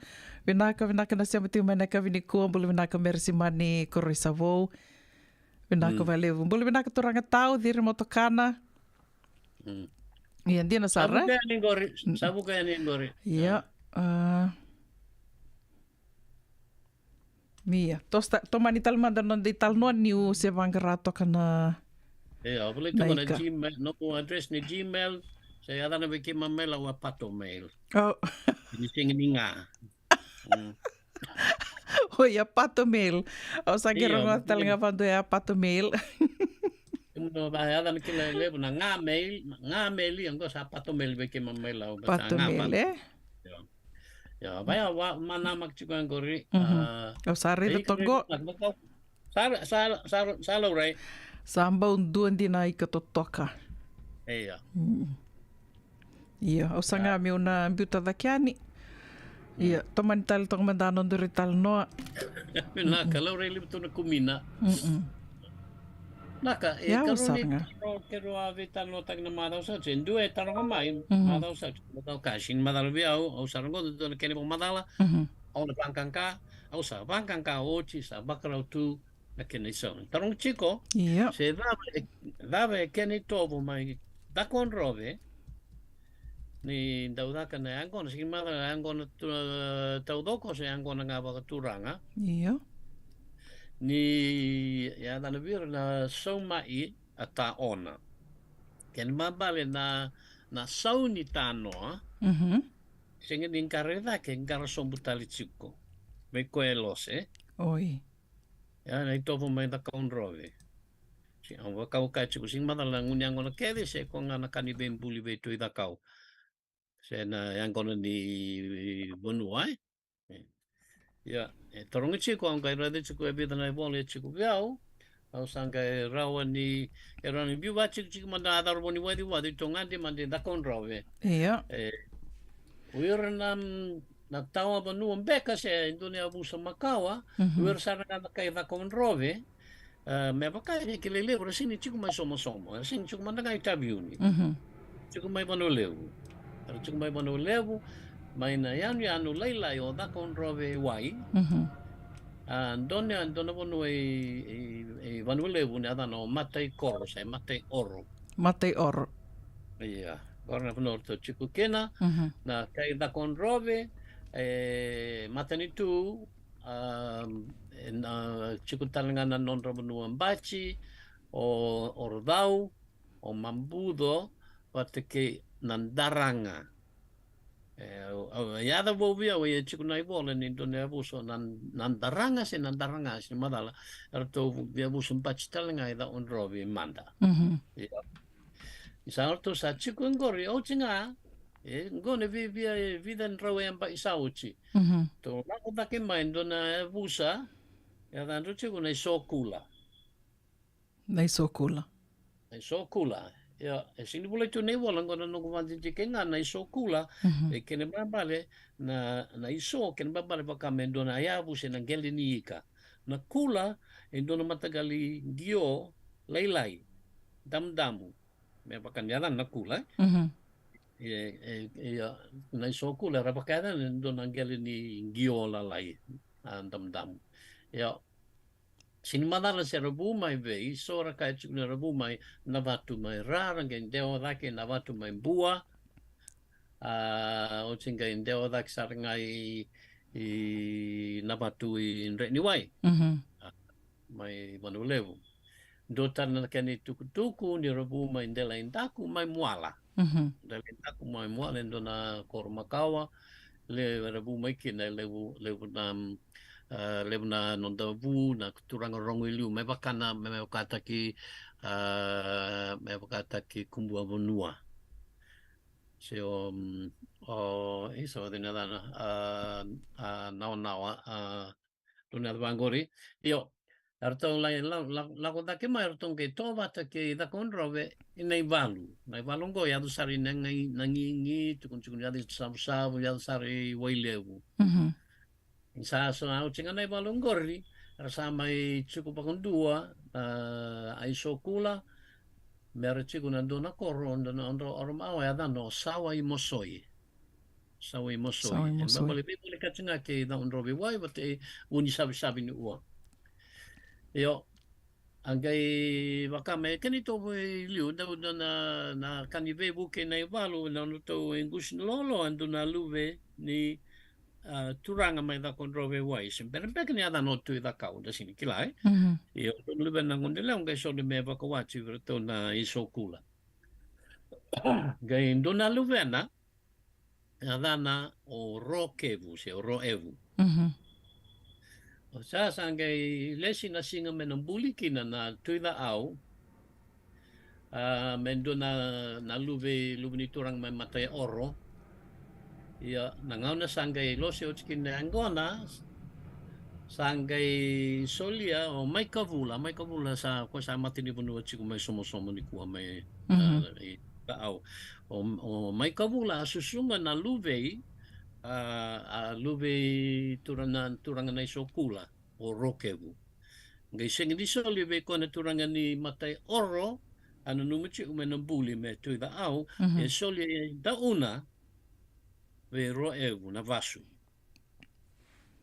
sangai ruton dua vate ina vate mai kavula vate ruton o turanga ra bose vate chi o na vete una vaunu me sandona ni sa me sa tuida au roevu dina ni vasu ina no muchi o lebna bunu e bichi ar dau bulinga na vasu ara turanga pa bibi mai bon lev Ana bunu te bu ina me sampe tani soli enta una o makai bulu soli da una be roke una na vasu.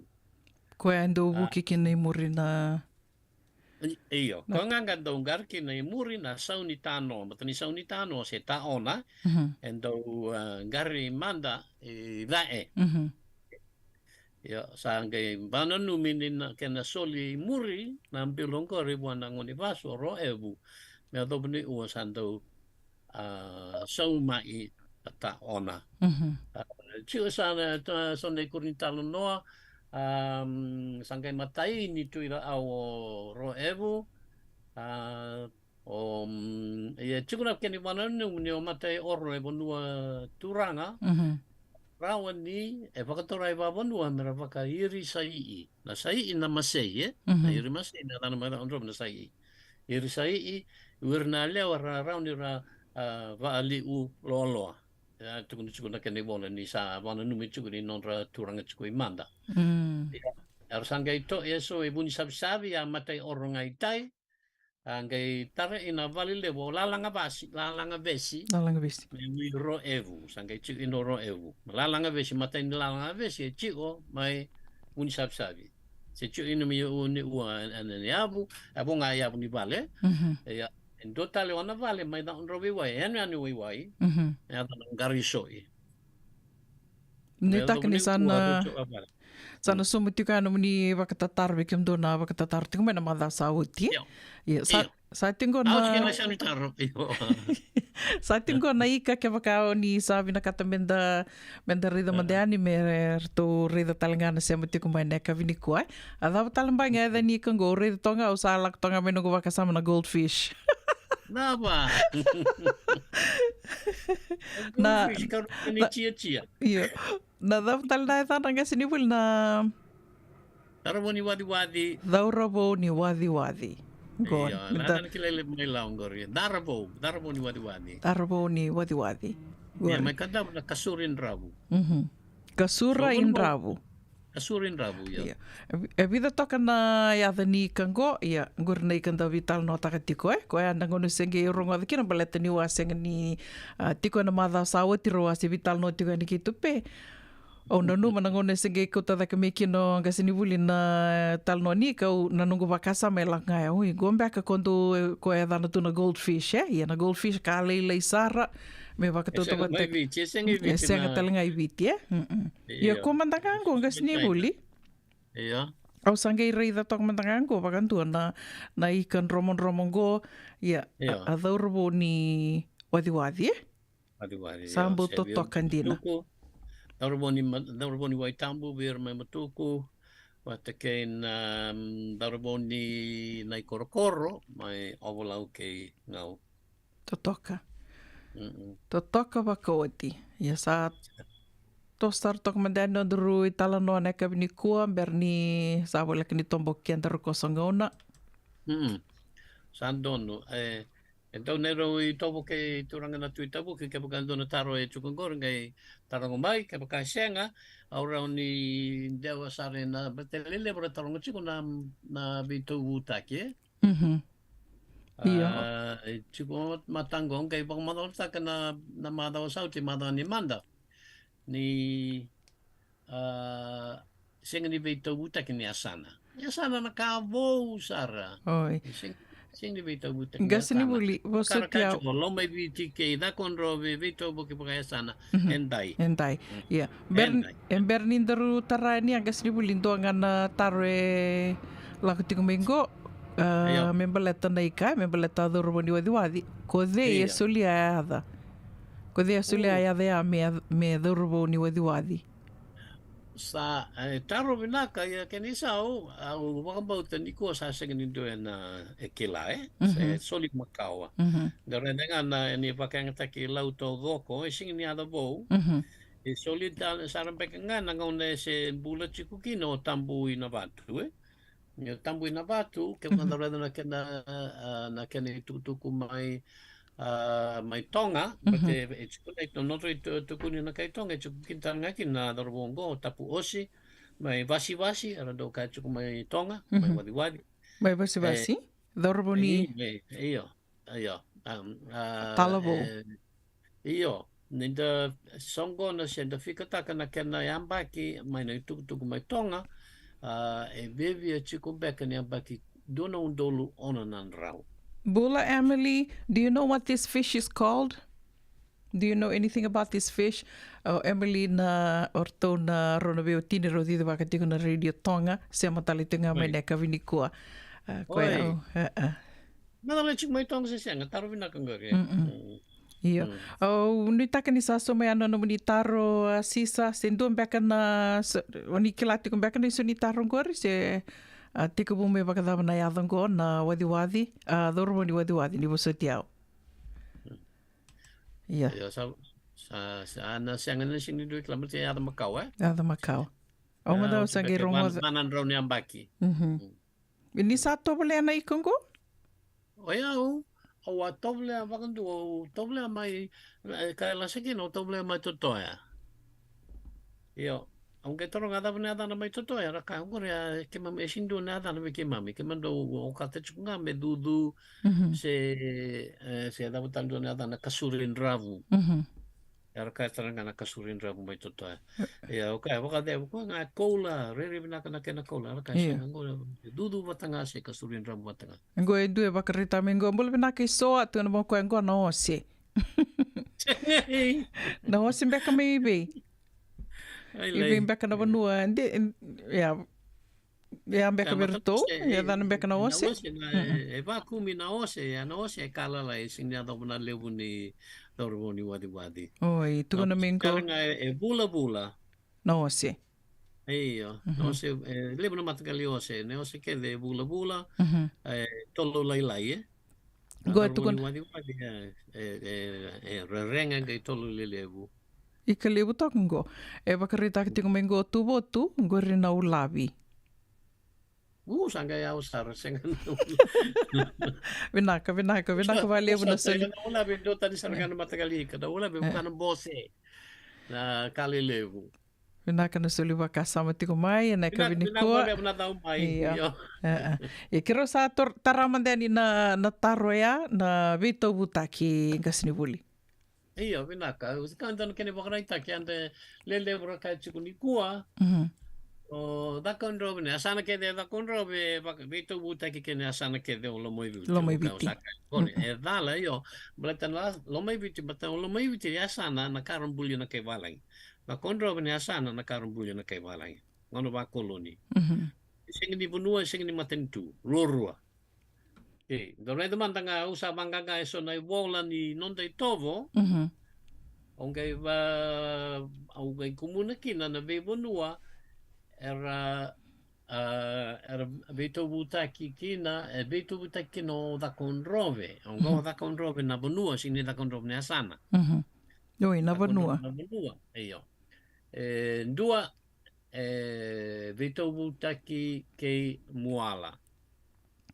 Sing ni o lauto doko mo wala nga paleta na buma wala o kumbua vonua la ko tabiu ninga ya dane kino mai na tabasara no rabu mai somo na kai na isokula yo o ta conrove e vito tanga I vanua batu paleta na buma vanua batu o rabu sini madal na kani se mani chukumba kana kani matai lalai so tal no e vito kino ta conrove o Namuka mai Maduata baleta na bu o Sainawanga do tade o Nanduru mai Dongotuki baleta na Batu o Solevu mai Bua Yarto vito butaki ke da conrove totoa ke matuku o ngau signi o ngau todo ko sawa yekenga bate ke vanua so ke vanua so era vito butaki ke da conrove.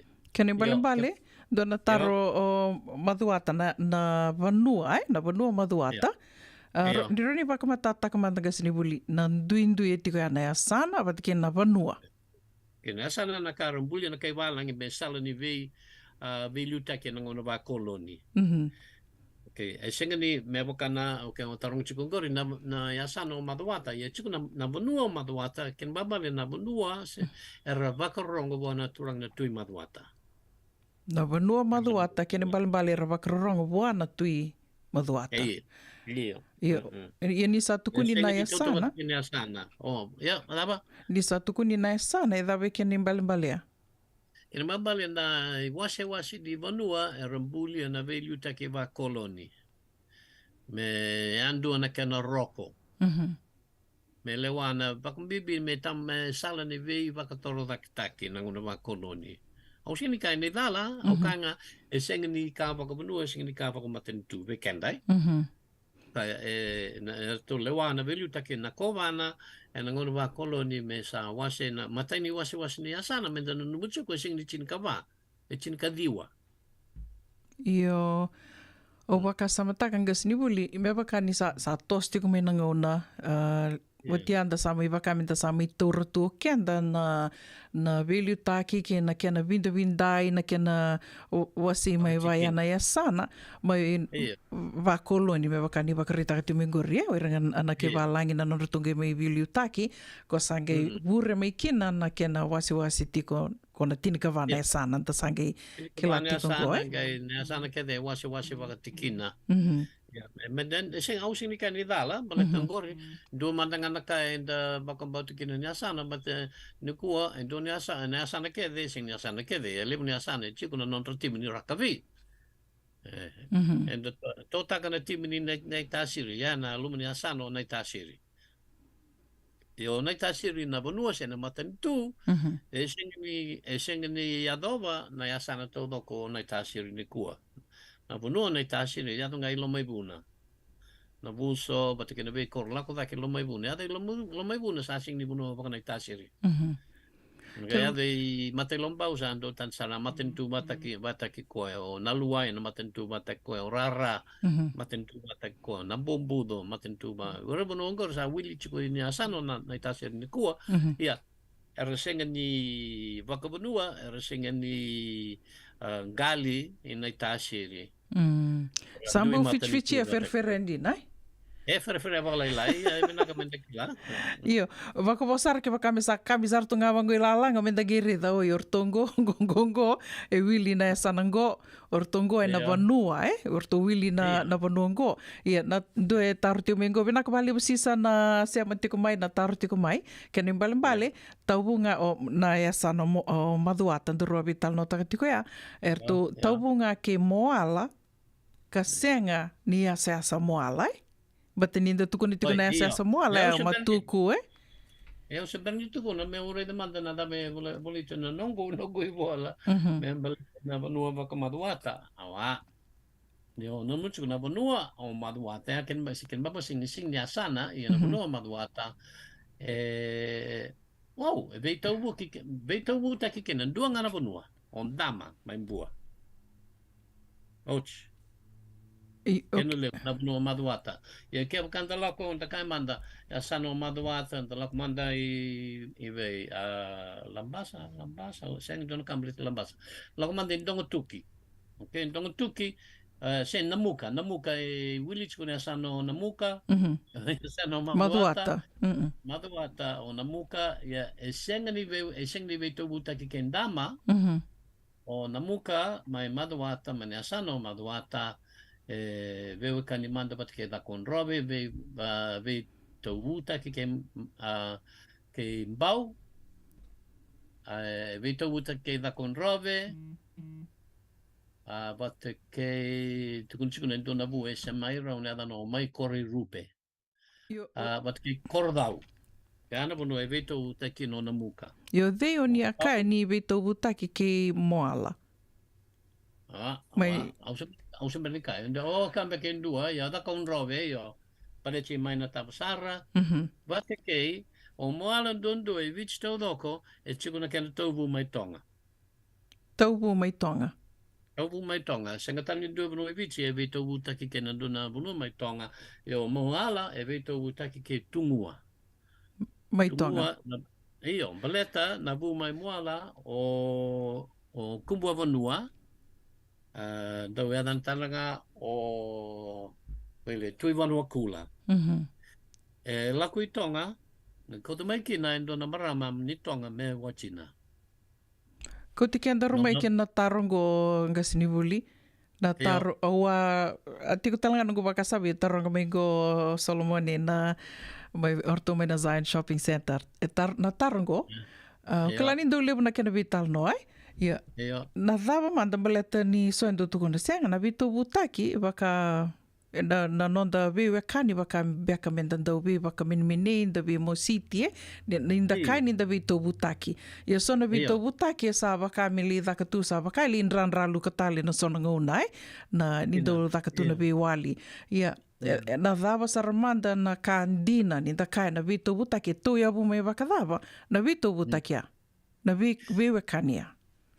En tuin na bono tuin na kanitobo ia mandana no mutiko nga na veto butaki e waka na veta beleni waka bonua breta na veto tori nodo manda ke lau na tuin na au bete ke na tuin nodo na e tuin na veto butaki ngore bete na luve ko na sau me kende se na tuin na au so tendo tuin na au beka lu ni tuin na au avava an Roma no na vale tilomi ko na ika lewu na tu beka o si konga itava laka na no wandumu o si sanga le casa na baravi mai matai nodo io Angai domonico bulo ko domonico na ratu nodo matanga sangasa sangero vewe chini ya na bunu angkor saro ve to buta ki no nodo batake lau baleta na turang na tu nodo sena ratu nodo a watina na luve tu nau Kenen bale nindo tuku ni tu rewa lau mindo tuku ni tu vai rewa lau ve to butaki ya o kemni ni kai te komingo ni o nodo nga vito butaki kirto mai lau se mai te vo mai na yau sange dewe la kemba yo sange raun ni dekai ni sandewe lau todo ko kene bale o nodo nga bata bunu ke de mai lau ra bakarongo bakando bona tu ne au mai kemba ko nga na bebe ndon chikungor me sandewe sarangana mana maten tu todo ko lau Maten tu todoko lau vito butaki kirtonga me nodo. Senga ni rewa todoko. Senga ni rewa, ia. Nodo nga. Andina. Au ni taka ni sana matata tiko ya, wada bom benga ki lau. Benga ki lau taranga, chiko natin kanay tukutuku makawa, awa.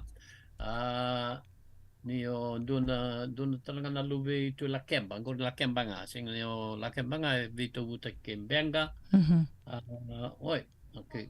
Na tumbou, la kemba le mono evito uta ki non benga ndo tumbo ndo la kemba wakambimbi o dono mono mai la kemba go ndo baka no matagali mai tumbo na no vale lai mai wat ke vanua vatu orto no mono to vito uta ki kembenga ya kau kilachi kuna kau rongo mai kana na sangalau mai la kemba Dendo na tu la kemba makawa senang si chikukin na tu la kemba ni kun na tu la kemba bunga sing ni don tu la kemba ya tu la kemba makawa na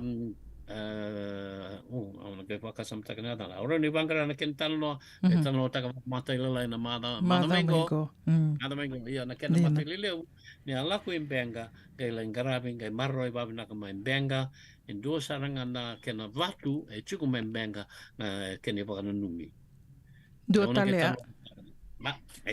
talea ke ni bale o mbenga tau doko e vi tau butaki ke na kirtunga na yasa na sena koro ni tuku na mingore mi laue senga ni o lau tau doko senga ni o lau tau doko la kemba o la kemba nga bat ke mbenga betu sandu rongo de tu sandu tuku ni o mbenga lau vi tau butaki ya ndo tuku ni chiko ya senga ni dina senga ni dina tu sa rongo de tiko ya senga ni dina senga ni vit kemdo mai lau senga ni ndo vi tau butaki kede ke irto mai mbenga ortonga mai mbenga kede vi tau butaki kirto mai la kemba Vamos a benga tenga kede ona ke pokon di takataranga ngor beto benga de klachiko e wase rua o tu sawa o bete na tu rabi Venaka. Samai tombo ke kenda rokoso ngona gasinivuli beranga nindaru beba kamode taki na kavini ko endua na tarongo O ke la ni uni asa tukuno o te mai mani lebu talo ndurubi talo no usianga ni o ngule dhava talo moala e vi tau utaki ke nandua vanua mai tonga e vi talo mbeka na vanua ya ka i vi na vanua e rauni na kune kina na maramango na iwaka madhala o ni bito toka mai ngori. Na wale. Na tani vanua mai tonga tungua. Tungua? Tungua, ia. Singa ni vanua lebu ndonga na yanu leilai. O kako tani tiko mai haapai. Na tana maka tonga pe kenda i viti o sapai. Sapai. Tungua. Ma tani tuku tiko na ngor na vanua e lako ke no kumbu na vanua, kumbu a vanua se tui vanua kula. Ena nona soku i tonga. Mai moala e. Vina ka wale, i vimpa ka na vanua e roni na kune kino koe na iwaka madhala ngori nkas ni vuli. Indo e tarong tsuku mai se tiko e vene kene mo madhala. Iyo. Au na kai tukun madha mengo e. Vinaka. Sibule mo na kene mo madhala, but ni talo no kausara. Au na kai bangara tsuku. Tiko mbeka vinka si vuli ndo ni tukutuku ni abu ko tuituila. Tutuila ni waso tiao. Tutuila na yada ni anu mai Samoa. Ngore beka e tarong tsuku se... Mai Samoa mbeka ngori, sisa? Se ada tui kila mai na tuida au. Sanga. Nangai o wambote ni nangai vola mai, nangai wakande o take anu wiki muninga sini vuli. Andon, ngai take mai, ka bawaro na ken sau mada mengo. Vinaka, ongas ni vuli talanga itu kana messenger, rau talanga ni imbita ni wana taro, ke waka andre mo ni neto yabu mai na koro ko tutuila. Oi, mai na koro dava? Na koro mi mbeka sisa, ni waso tike rau. Ke pakai sa o tiko sa non tu vital no rau ni uninga imbiutanga mai na messenger ike, se na non tu patabatongo, se rau ni uninga vitartaranga ni bua, Paula Ngereti. And messenger, tiko talanga na messenger, ngasi ni vuli. Mai tōbu totoya. Ya na kai bita mai o sisa vinaka sisa na wakita vitu mai na sema tiko mai tomana tiko mai na vital no na ka vinikua o vambota madala ko mai nge mai tomani talitikina na iwaka madala koia ke kai tu eso na kao ni viekila ni mbitara mai na taro na gai waka mai kino ngasi ni vuli na non the programa na madao kataraba vinaka wakalevu na sema tiko mai vinaka wakalevu ngasi ni vuli wakanu ni vinaka tikani ni ndona moni madao vinaka vikim ni na moni madhaongo ni kalonga ta tiko ni wakatakata tiko ke la ni lewu tiko lewu tiko na kutundua mai sanangori Raki saranga mai Santa Varsiko sa tiko vike mami dina todoko vinaka vale kalonga ta tiko na vale do kalonga Radio Mbula do Vata nonda programa e na ve madao ya na nonda viti levu sarna kai roni da mai vulida kina da vital no kina vaka sama kina ke todo vital no takatu ni ke vaka senga ni da mai vital no takana ve kai so membeliti kenda as a people na nonda na kanda kileita ni kino kenda na kai viti o kenda ni toke sana la kolanga ke vaka senga da vital no taka me volai e sana rauni na yaliani o ko ya na nonda tu tai sartinga na sa mbula tingo me tona ge vaka takani vira na nonda la live na luvenda na makumbunda. Mai botongo e rona miniti me ono na kaloko, e na kavi vinaka ni lutu le wendendai ne ka tolu ni singa ni vuloko sita, vinaka na sema tiko mai e na kavi ni kua, wakanu ni vinaka tiko ani se vinga na vano ni sema tiko mai kina, o ni taka ni o ni mbula vinaka tiko ni o ni amaro taka na nonda ngauna wata, e na kavi ni kua ke ngasi ni vuli Paula Ngereti, kauna via wakambula tamani manta nonda wakaronga sere, se vadava sa watonga ngo indona ya ua mena ngai mai lava tiko na nonde wasi ni ngono wata, e na kavi ni kua, au via wakambula tiko ani vi Mami Jane, bula vinaka Mami Jane ni sema tiko mbeka mai vei, vinaka wakalevu na sema tiko mai ne kavi ni kua, wakatalanga kina vi tukana meli, ni mbula vinaka, duana ka ua rongoda o moro, wakambuki te taka, e duana marama ni na sangalau, koe asa vei tau vuta ki tukina, ko mbenga kei lau. Vinaka wakalevu tokana, au wambota ni tōna ngai mei rongoda na kia na ngai wakamatata vei kia ntonga sini vulia na madhao mengoe. Vinaka walevu marama nei tā, Karlaini Mulia Deva vinaka na sema tiko mai neka vini kua bula vinaka sisa ni sema tiko mbeka mai vei sisa waka nui ni vinaka tika ane viki mndou bula vinaka nau pasipa nene levu waka nui ni vinaka tika ane viki mdrau seng talani ngole dhavi tiki nau Solomone koli taundua ni bula vinaka na sema tiko mai neka vini kua waka tila kin vei veni ana sinundamu ndong bula vinaka waka nui ni vinaka talitungayani vei Mary Blake Moa bula vinaka maramana ita wakatanga kina vi choketa ni ndelai vinaka na sema tiko mai neka vinikua wakanuni vinaka tiko yani vili mai na tonga ni bula vinaka cheli wakatanga kina vi tu votu vinaka na sema tiko mai tu votu isoa sele vinaka wale na sema tiko mai neka vinikua sengetana ni ngole davi tikina chosa ya rombana kandavu kimdo kede sarna sema tiko ngori mai Aloha Land wakanuni vinaka tiko yani vi kimdo ena vukuni waka rau kina singa ke te levu wakatanga kina vi Mercy Mani Koroi Savo do bula vinaka sista Shane sema tiko mai Seattle na kavini kua sengatala ni ngole davi tiko na Serengo Emily bula vinaka Emily thank you for tuning in bula vinaka ama seni loli marama night vinaka na sema tiko mai na kavini kua wakambimbi tiko vinongu turanga tau diri motokana ni bula vinaka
Sale,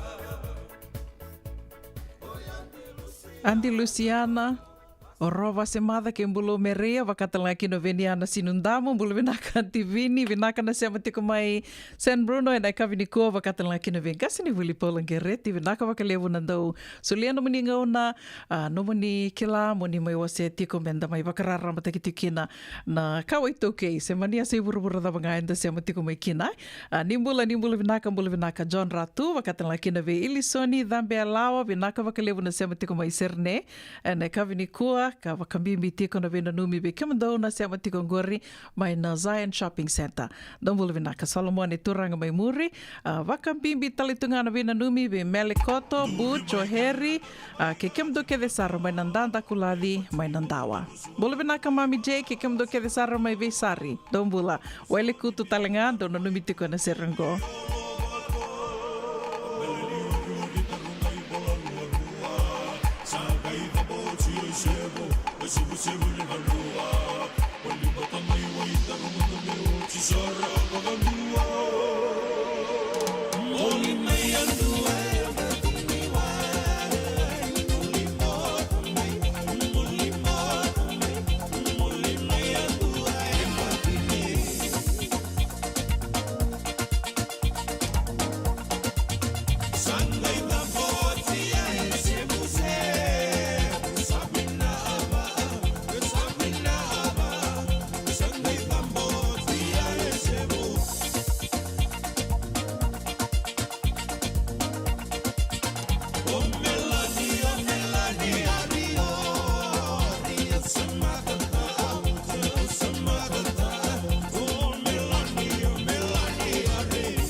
Nada besar mata me huli kenen tono no life insurance policy mai ve Lincoln Heritage.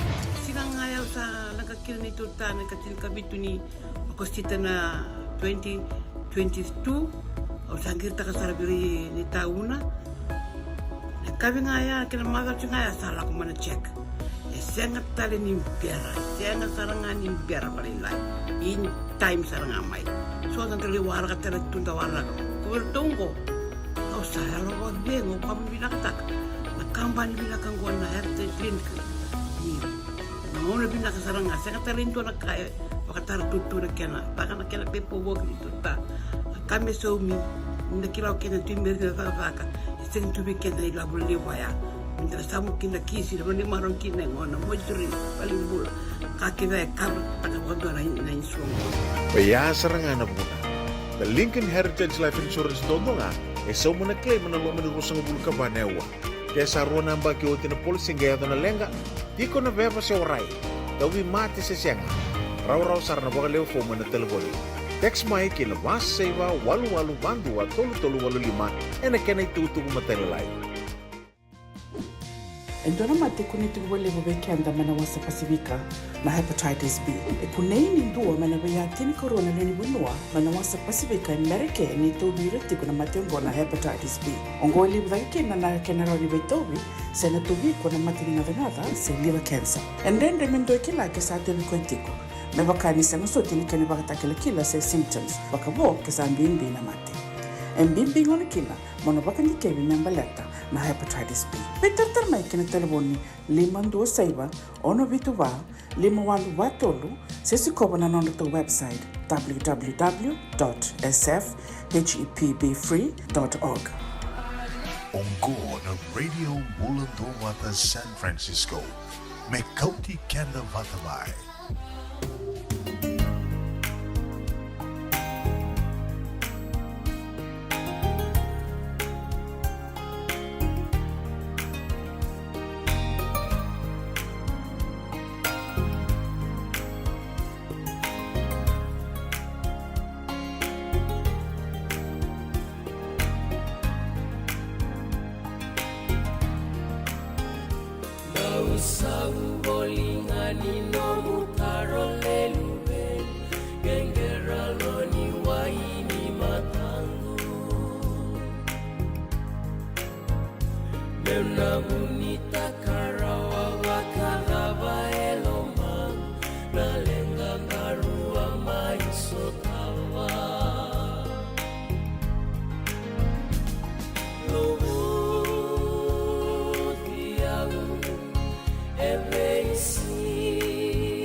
Totoka non rato mai wakai atu tiko ni awi kianda na dhau ni ndelaina kula sa ndendenda ke mirongo de tiko na domon rato at Radio Mbulando Vata kavi ni lotu lewu na katolu ni singa ni wula kosita sivatonga na ono e na rua sanga wulu no miniti vinaka na siama tiko mai na kavi ni koa ke ritunga kay indotanga na like ken inge wasia tonga yani na nanto to wata do makasara rautalangani ni subscribe ken YouTube channel and a vebu ke sara tiko bakalevu and a vukunga ni benga rabitiko and ananda wata na Radio Mbulando Vata wasiningo na tinga ni rongo mai bal ni songo with na tukutuku ya dra tiko mai weekenda and na kavi ni kua matei ni tukutuku do tinga na vesureti raramba go be communicate the sara na tiko and Tiny Tomba San Francisco Go na East Bay, South Bay, we came to talaga may na North Bay kaya vakando vakongeti ndo ngole sombo mai ngoa ndo na sasanga na sota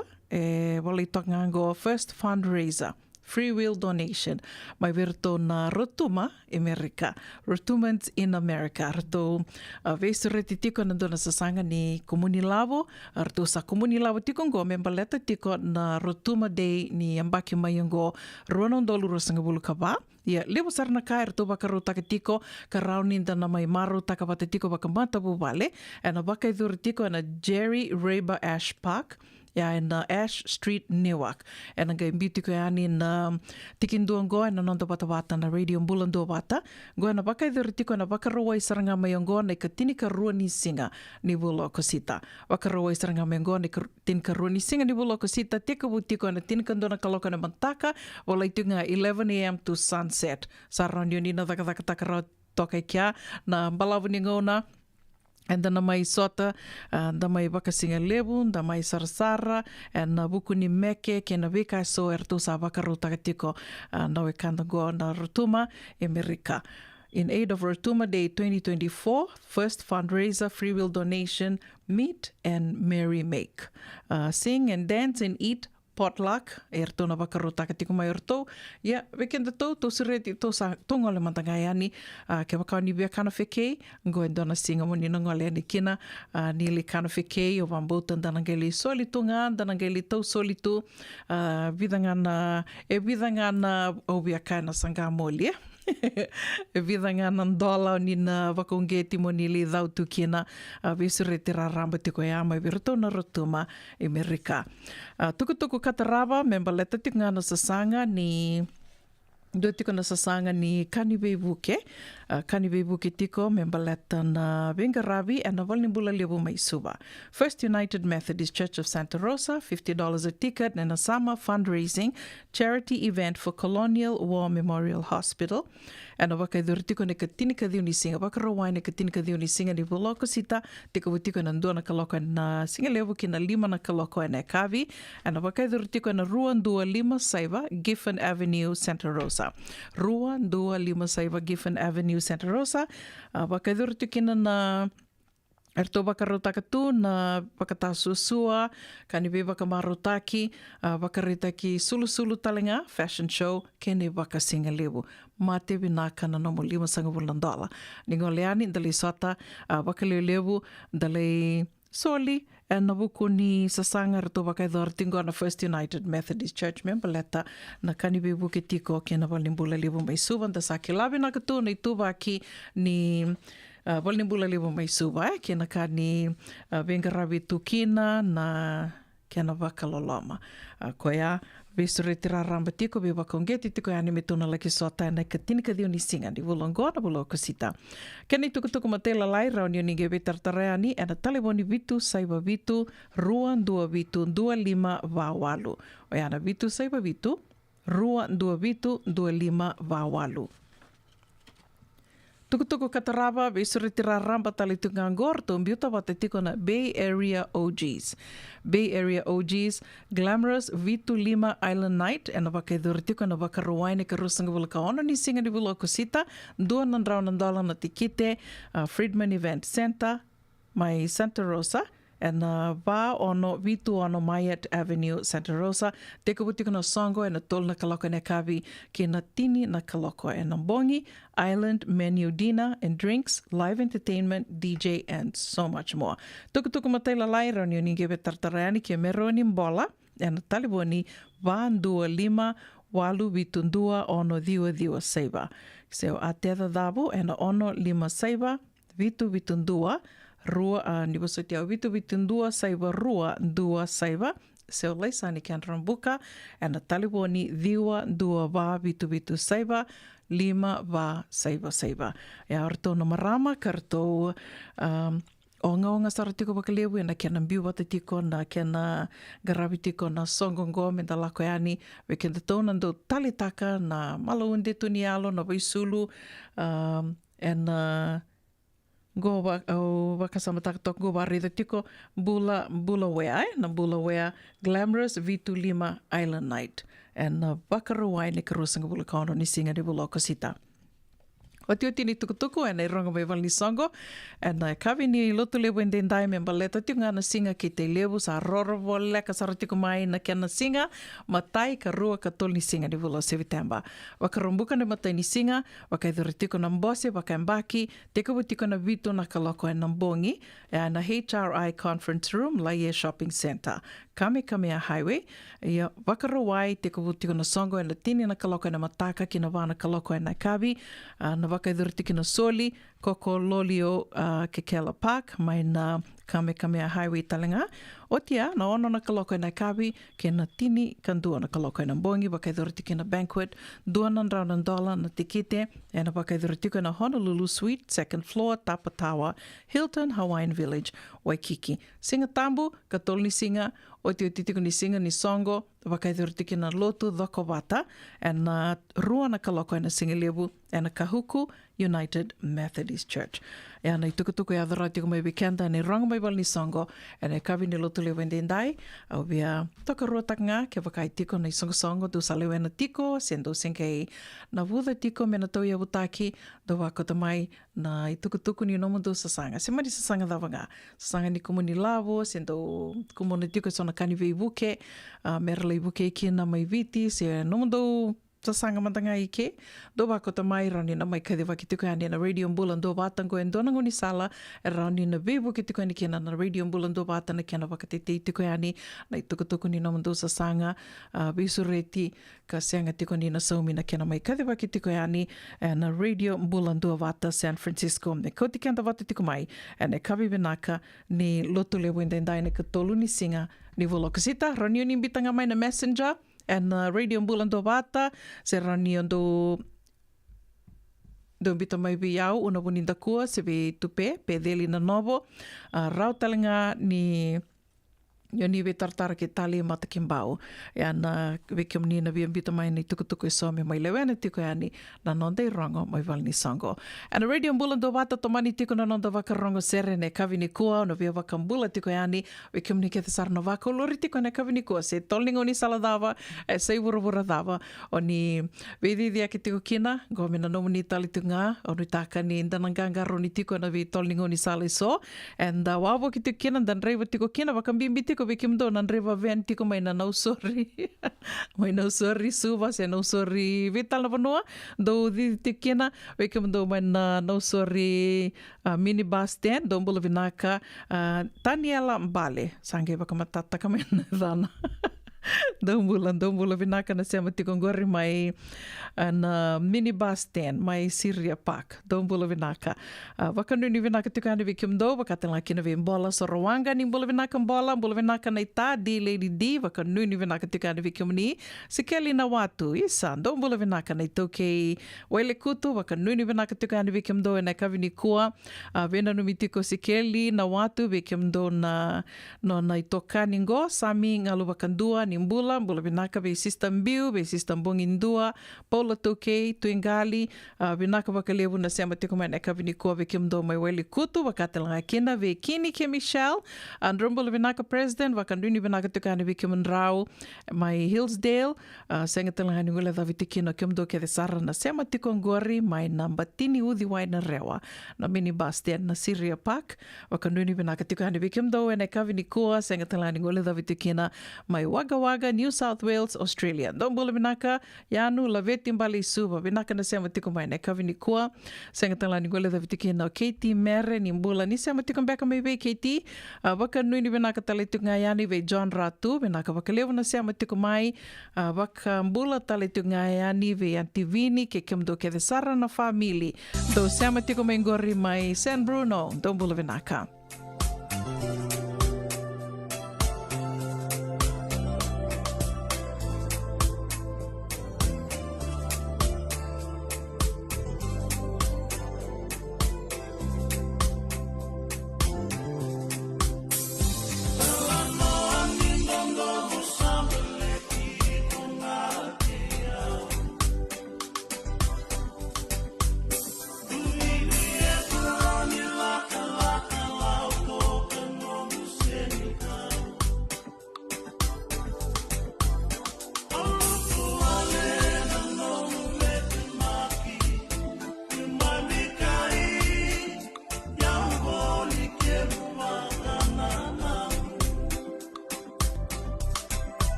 bulan dua vata me kauti kenda vata mai San Francisco ki bura-bura.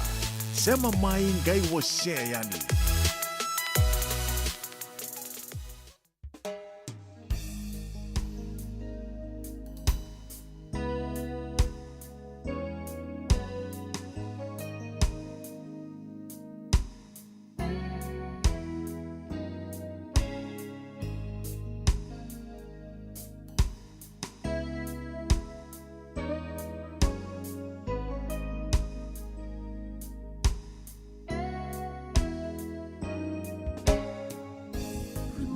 Sindina na tuya waki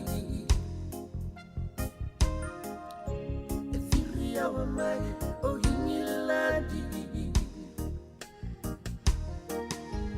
Nongo tangane na prizami Untona numiko niko tutani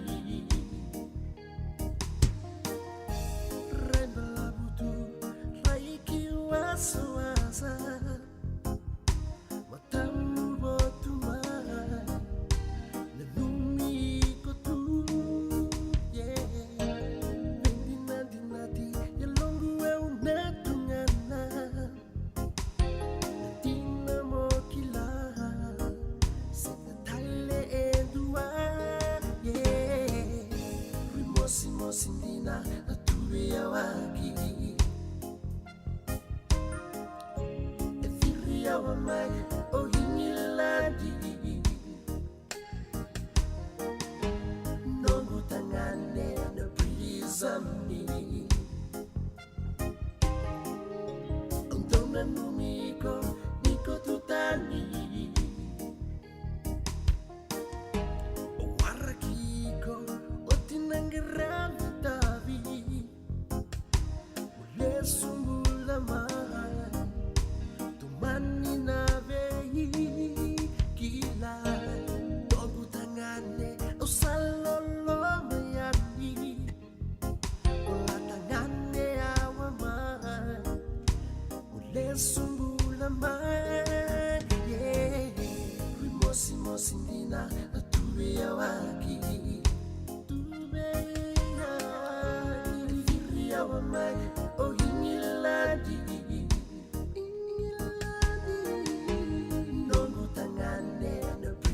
Zami Salamani Dona numiko Niko tutani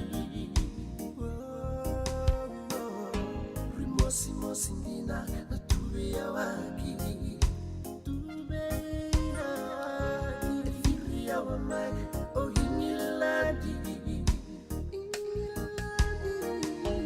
Nongo tangane Na prizami Dona numiko niko tutani Rimosi ndina natuwe ya waki Tuwe ya Efiri ya wa mai o hingiladi Nongo tangane na prizami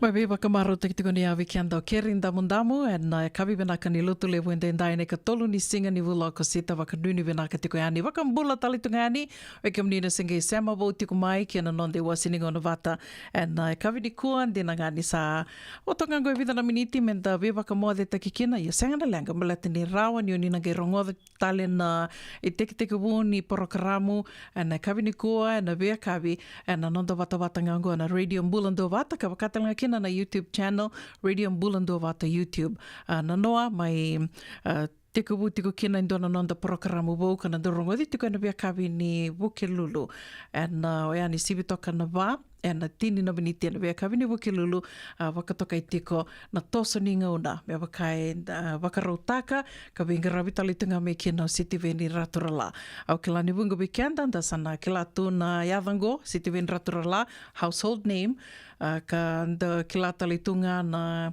nona i tobo ni winga rawi na turangongo ka lewusara na i tukutuku and daula ki wakasoko muna mai kangai mi biuta wata ngai mai sulia wikenda and i tukutuku sena i tala noa sena porokaramu dawanga and do wakai tau te ki koe kina koea rongo di wale ngai na radio mbulando wata ne vea kawini wuke lulu na toso ni ngauna we kemunio ni adalata na porokaramu ene kawina noa au sureti kemuni mo ni ngai sikobayani na radio mbulando wata YouTube channel i tiko kina na toso ni ngauna ka wakatala kina na nonda wata sarangango ni sama tiko me kina gori o ni na rao ni na rongo da talenga kina na toso ni ngauna na venga ravi ke na kawakaruta ka talenga mai o sitiveni raturala na nonda wata watongo au kilani o ni a rongo da tiko ni kua au atuko ni tiko na moniti o asiani kina ka niko tali mai toma ni tali tunga na kisi watanga se ni tukutuku watanga ka o asiani tunga ni na singa moniti ni matai ni singa ni wolo kosita wakatana kina na singa ni kua e na tonga i tiko ni wolo tukutuku ni vengauna e na wano li wongo Amerika dena wakatana kina ni wolo tukutuku ni nanda wurubura ni mai lewa i tiko sa mai wakarita ki tiko na vi lawa i sona no na ambasu lawa na turanga wakadingo presidenti wakadingo Donald Trump ka sa tutali tiko ngo koe me baleta na vindingi ni ambaki mo ngoro no dolu ruasanga bulu kava sa mai beita ki tiko e na vida na lawa i ambasu ka koe go na nona kena mai rongo dingo na kisi e vana lawa e tuku ni ambasu ka a mai wakarita ki kina na singa moniti ia ni kua e sa rere ia ni kino koe na matawile wai ka sangaliki wakamatata taki wā na vana kisi lili wuka se na vana lawa e sambi taki tiko kino koe ana ke rongodi tali tiko na nona kisi ia ni karusanga wuluka ono ni singa ni wula o kosita mataini ngonongo na wala tukutuku ni wanoli wongo Amerika me ndua na presidenti wakadengu sendua me atorto ni tutu waka presidenti me mbitaki na lawa soka sa me mbitaki tiki nango tarambu ia dakila ke de tiko ni okoe tu tiko me mbaleta na vindingi ni presidenti sa mai mbakila ko mai sana mai dava tali tiko kina na matai ni term na term na vane mbaki na nona value taki uti mai value taki voli mai o Biden kaya koe ana wakaidura kina na vindingi na mbaki mai ngo nange madala kino di o Biden se o Trump se o di Italia nangon matangango o Trump Donald Trump o koe sa didi sartunga si tu tiko na bukuni vindingi oya sa sanga taki tali sartungango wa kukoa mai vertou na value taki tiko na ngonongo me sembera ni teko na vindingi na mbaki mai ngo me sa madala o ti me sa ndua na madala me boleta na kisi ke de sara embita ki tiki ngo Donald Trump ka nduvira na kisi liboyana no na tiko no koea na tiko ya babala na ka ono ni singa ni vulu chune ni ambaki ni wasotia vulo January ni ambaki rono dolu ruasanga vulu kandua ya koea na kisi levundundu ya ambita kitikina ka me adaba tiko mai nangonongo tolu nandrau wakasamataka rutin tolu nandrau kara wakai tavi ana singo ya era Samuel wai sa tau sarna Kenry Totongi. So ngana ka mendana ki latiko na wuku ni tukutuku senga malinga ni baleti Amerika wura tau loko. Samai botonga tini ka tolu na miniti me vitu na kaloko na sera katarawangona via wakambula tiu kina velitea ko mai koia mai mbole. Ni boso tia ulitea. Wakanuni vinaka tukani vikimuni. Wakatalanga kina vikimdo na sema tiko mai ngori na Zion Shopping Center mbula vinaka Solomoni turanga me muri. Vinaka wakalivunanda usema tiko mai ndo vito koni tu mai kina nando vata vatango. Via wakambula talitungani vikimdo kede sara na sema tiko mai ngori mai na minibus stand mai na Syria Park mai no sorry wakambula tiko yani tani alambale wakatalanga kina VD Lady D ni mbola binaka mbola sarawanga sikeli na watu ke kemnike de sarna sema tiko mai wenga na bono ni sema tiko mekina senga baka ni reidra tiko na dhamuni au na numi kemni tiko yani ne kavini koa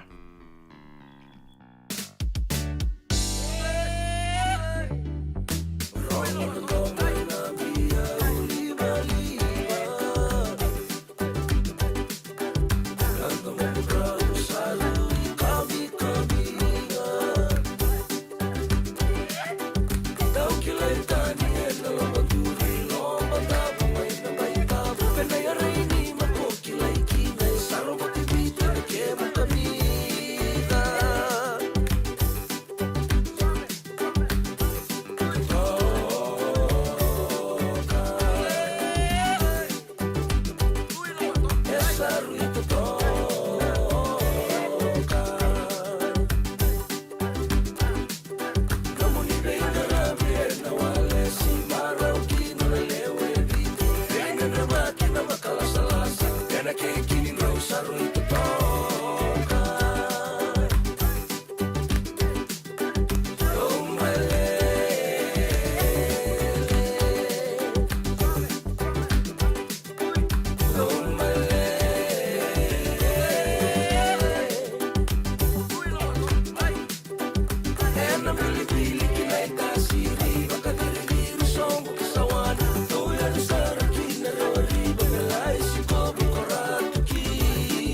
Totoka nei tabi se roea mai verato nei lau nandela isea and radio bulan do vata koto me kina nangona ni sama i votongo i tolu na miniti me vitu na kaloko a kawine lotu lewe ndendai ne katolu ni singa ni vulo kasita.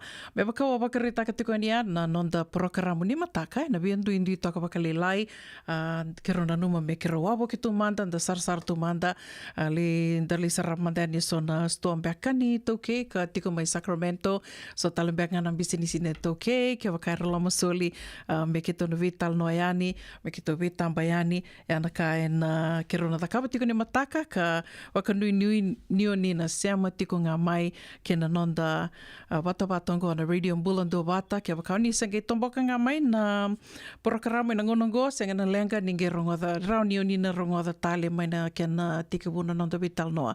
E na kawini kua, wakambimbi na ni romi vital no tiko yake gasini wuli polange reti, e na nondi wasini ngona wakatoka i tiko na nonda viti dorongo di tiko na vea kawini lotu levu ka wakatalaki na noa na programo na noa na mai sebu tiko ni nonda programo ka wakatoka i tiko na toso ni ngauna wenga rabi tiko kino siti veni ratura la e a tiko buena noa vike mnio ni adalata ningai sikoba yani na radio mbulando vata YouTube channel wakatalanga kina na nonda watawatongo na Facebook na radio mbulando vata Facebook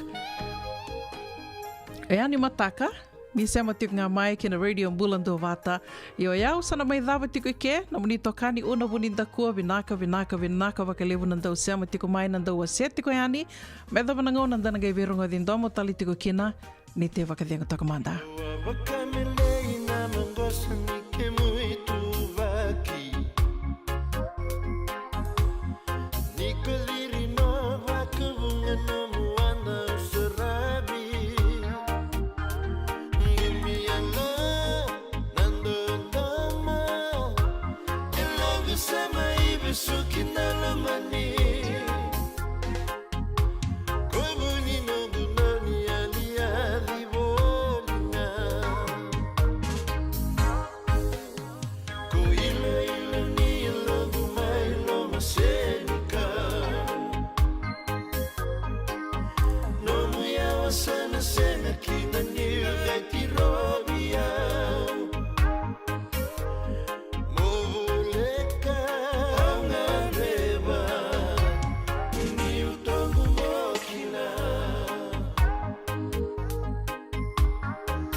Saba ka nandarubi wasi juga nunggu itu bukan nabitan longgon na ngauna na sere.